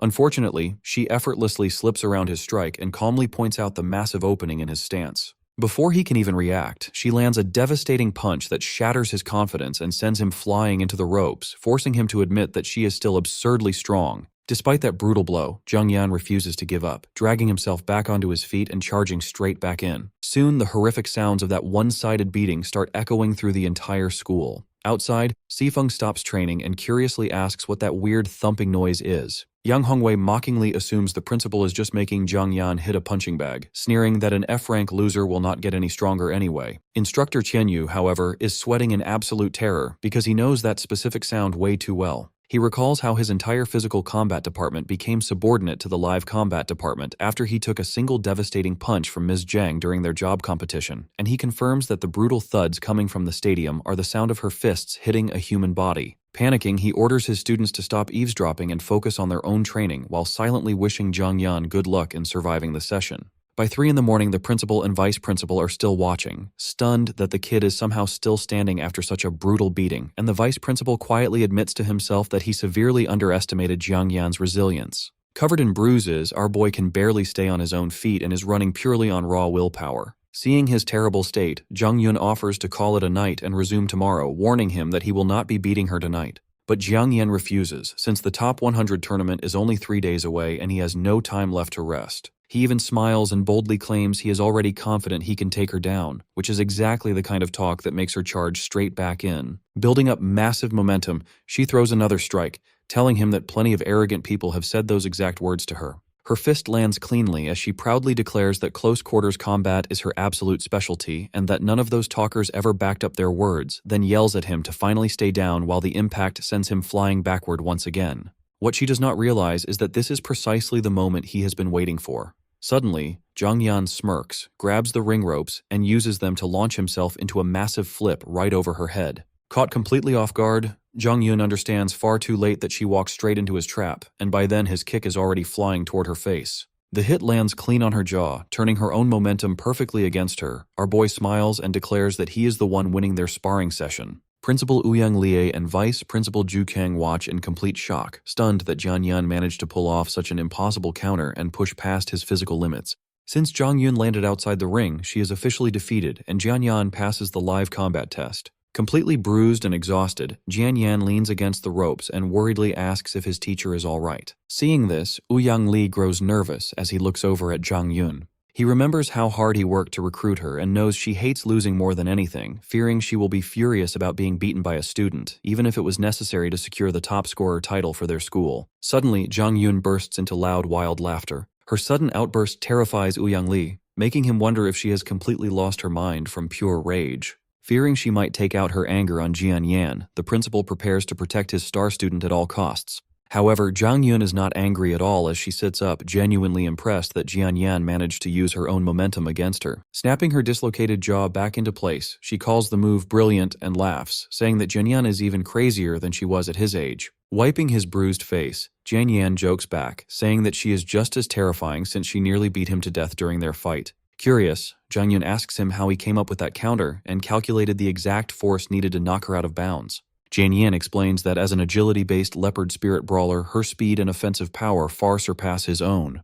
However, taking so many hits made him notice a clear pattern, realizing that she actively avoided direct hits because her defense is quite fragile compared to her explosive offense. At first, Zhang Yun brushes it off, saying anyone could guess that just by looking at her build. Jian Yan smiles and tells her she is missing the main point, explaining that he focused specifically on the balance between her attack power and her defense. Watching from the sidelines, Vice Principal Zhu Chang and Principal Ouyang Lie realize the trick, noting that while Jian Yan lacked the strength to pierce her guard, turning Zhang Yun's own massive force against her was more than enough to take her down. Hearing this, Zhang Yun is stunned to learn that he planned this entire counter while actively getting beaten to a pulp. Jian Yan admits that using her power was his only path to victory, since overpowering her directly was impossible. He reflects on how she held back her level to train him for 3 years, and how rushing in with brute force had always resulted in defeat. Using the ring ropes to redirect her momentum was a split-second decision born from everything she taught him, leading him to an important realization. When facing powerful high-rank prodigies, an F-rank fighter cannot just fight harder, he has to fight smarter, stay 10 steps ahead, and turn his enemy's strength against them.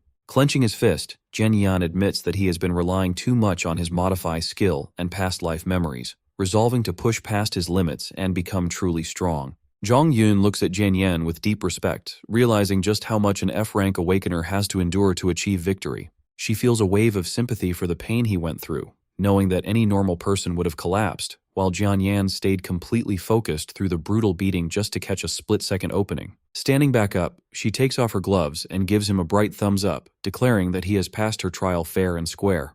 Principal Ouyang Lie stares in disbelief, shocked that a woman who normally looks down on everyone just gave a student her full approval. Pulling himself up against the ropes, Jian Yan bows deeply to his teacher, sincerely thanking her for the guidance and promising to remember the lessons from this fight for the rest of his life. His humble attitude deeply touches Zhang Yun, while Ouyang Lie proudly praises him as a true man. Watching this, Vice Principal Zhu Chang feels a wave of regret, realizing he had judged the boy completely wrong from the start and that Jian Yan is truly special despite his F-rank class. Moved by the boy's spirit, Zhu Chang steps straight onto the ring, causing Ouyang Lie to frantically remind him that his sparring session with Jian Yan is not supposed to happen until tomorrow. As Vice Principal Zhu Kang walks up to him, Jian Yan becomes wary, wondering what the man wants after always treating him with cold contempt. To his surprise, Zhu Kang reaches into his coat and offers him a wooden box containing a rare tendon renewal pill made by a level 60 pharmacist, explaining that taking it will fully heal his body by tomorrow. Jin Yan knows that these pills require massive amounts of rare beast materials to refine, cost tens of thousands of coins, and can only be obtained through strict reservations at the mighty Chamber of Commerce in the city. Surprised by the extreme value of the medicine, Jian Yan asks if the vice principal is truly sure about giving it to him. Without hesitation, Zhu Chang firmly presses the box into the boy's hands. While holding the treasure, Jin Yan remains suspicious, wondering why someone who always despised his trash tier class is suddenly being so generous. However, Zhu Keng offers no excuses and simply tells him to go home, rest up, and not be late for tomorrow's training session. Watching the vice principal leave, Jian Yan holds the medicine and smiles, realizing that the teachers at First High are actually good people deep down. Raising his fist, he calls out to Zhu Kang, promising that he will not be late for tomorrow's session. Zhu Kang stops in his tracks and warns the boy to prepare himself mentally, declaring that as the school's strongest mage, he has no intention of holding back. Grinning with excitement, Jin Yan replies that this is exactly what he hoped for, promising to bring everything he has to defeat the vice principal in tomorrow's fight. It is 3:30 in the morning. Jian Yan finally comes home after a hard training session. His sister Yao hears him at the door. She steps out of her room and looks at him in shock. His body is covered in bruises. She asks him why he looks like this after a college entrance exam. Jin Yan just smiles with pride. He tells her not to worry. He took first place in the preliminaries and his injuries are only from special training for the top 100 tournament. Then he tells her to go back to sleep. She has school in the morning, and her own exams are coming soon too. He tells her to relax and just wait for good news. Soon he will become the top scorer of Nanrong City. Yao agrees, but deep down she still worries about her brother. Still, watching his determination makes her want to work harder too. She makes a promise to herself. She will take first place in her own exams. She will get into First High, and she will never bring shame to her brother's name. The next morning at 8 o'clock, Jian Yan arrives at First High's indoor martial arts stadium. His wounds are already healed. This is thanks to a rare pill given to him by Vice Principal Zhu Kang. In just a few hours, his body has fully recovered. The hall is empty when he walks in. He guesses that everyone else must have had a late night too, so he decides to warm up alone. He drops to the floor and starts doing push-ups. He pushes his body to its limit, knowing his opponent for the day will be Zhu Kang, the strongest mage in the school. But Jian Yan is not really alone. Zhu Chang stands quietly by the door, watching him train. The vice principal thinks to himself that Principal Ouyang Li was right about this boy. Most students would collapse into bed after coming home at 4 in the morning, but Jian Yan is already back in the gym, pushing his body again. That kind of discipline is rare. Zhu Chang understands how the medicine works. He knows that hard exercise will help the pill's effects settle into Jian Yan's body and make him even stronger, so he chooses to stay silent and let the boy continue. After 3,000 push-ups, Jian Yan finally stands up. His body feels strong again, back at full power. At that moment, Principal Ouyang Li calls out to him from a table nearby. He invites Jian Yan to sit down and eat with him, Zhu Chang and Zhang Yun. Jian Yan happily agrees. Then he realizes his teachers arrived early too, but they stayed quiet on purpose so they would not interrupt his training. He sits down and eats noodles with them. As he eats, he feels grateful. His teachers care about him more than he realized. Once the meal is finished, Zhu Kang asks if he is ready to begin. Jian Yan nods and they walk out to the open stadium together. Zhu Tang explains that the real tournament arena will look just like this one. It will be a flat, open field. There will be no walls, no cover, and nothing to use for an advantage. Then he tells Jian Yan something important about himself. He is a level 51 A-rank combat mage. His type is called Dark Cloud, and his power is built for massive destruction. He warns Jian Yan that against a mage like him, there is only one real strategy. Close the distance as fast as possible no matter what it takes. Then, with a snap of his fingers, Zhu Kang activates his skill. He calls it Resonance Thunder. Purple lightning shoots straight toward Jian Yan. Our boy dodges quickly. He knows that getting in close is his only chance to win. But right away, he runs into a big problem. Zhu Kang casts his spells incredibly fast. Lightning spreads across the whole field, leaving no safe place to run. Zhu Kang is actually holding back his true power, trying not to hurt the boy too badly. Still, the shocks paralyze Jian Yan's muscles and cause sharp pain with every hit. From the side, Zhang Yun watches with confusion. She turns to Principal Ouyang Li and asks about Zhu Chang's fighting style. Normal thunder mages, she says, need long chants before casting one devastating strike, but Zhu Chang casts instantly without any chant at all. Ouyang Li explains the reason. Dark cloud mages do not need to chant. Instead, they pull power straight from the storm clouds around them. Because of this, there is a unique rule to their magic.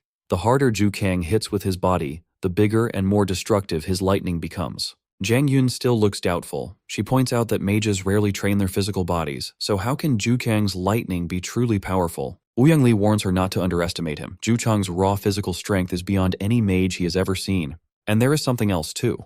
The dark cloud that always floats behind Zhu Chang is extremely dangerous. Ouyang Li knows this firsthand, from a battle in his own past. Zhang Yun asks what happened in that fight. Ouyang Li thinks for a moment. He guesses that by now, Jianyan's whole body is probably numb from the shocks. Then he admits something serious. If Zhu Kang ever releases the full power of that storm cloud, even he, the principal himself, will be completely paralyzed. Hearing this, Zhang Yun feels real worry. How can a young student like Jian Yan possibly defeat someone with both devastating magic and incredible physical power? Meanwhile, out on the battlefield, Zhu Kang notices something strange. Despite the non-stop attacks, Jian Yan is slowly adapting to the electricity. He is not just surviving, he is studying the pattern of the magic while being shocked again and again. And Jian Yan really is learning. Even though lightning covers the whole field, he notices that each individual strike is actually quite weak. He realizes this is not only because Zhu Kang is holding back, it is a real rule of the magic itself. The faster the casting speed, the weaker the damage. Once he understands this, Jian Yan feels confident. He finally sees a path to victory. Zhu Kang can tell that the boy has figured it out, so he decides to show him something bigger. He shouts a warning and unleashes one massive, fully charged lightning strike. Jian Yan sees it coming. But instead of running away, he plants his feet firmly on the ground and braces for the impact. The bolt crashes into him with tremendous force, exploding in a burst of light and energy. When the smoke clears, Jian Yan is still standing. He uses his sword to hold himself up. Even so, he silently admits that a fully charged strike from Zhu Kang carries terrifying power. Zhu Kang is shocked. He asks Jian Yan why he did not dodge even after being warned. Jian Yan answers calmly. He says the attack was meant to teach him the true mechanics of the magic. If he had simply dodged it, he would have learned nothing. He would have taken the easy way out, and that is not what he wants. Then he adds something more.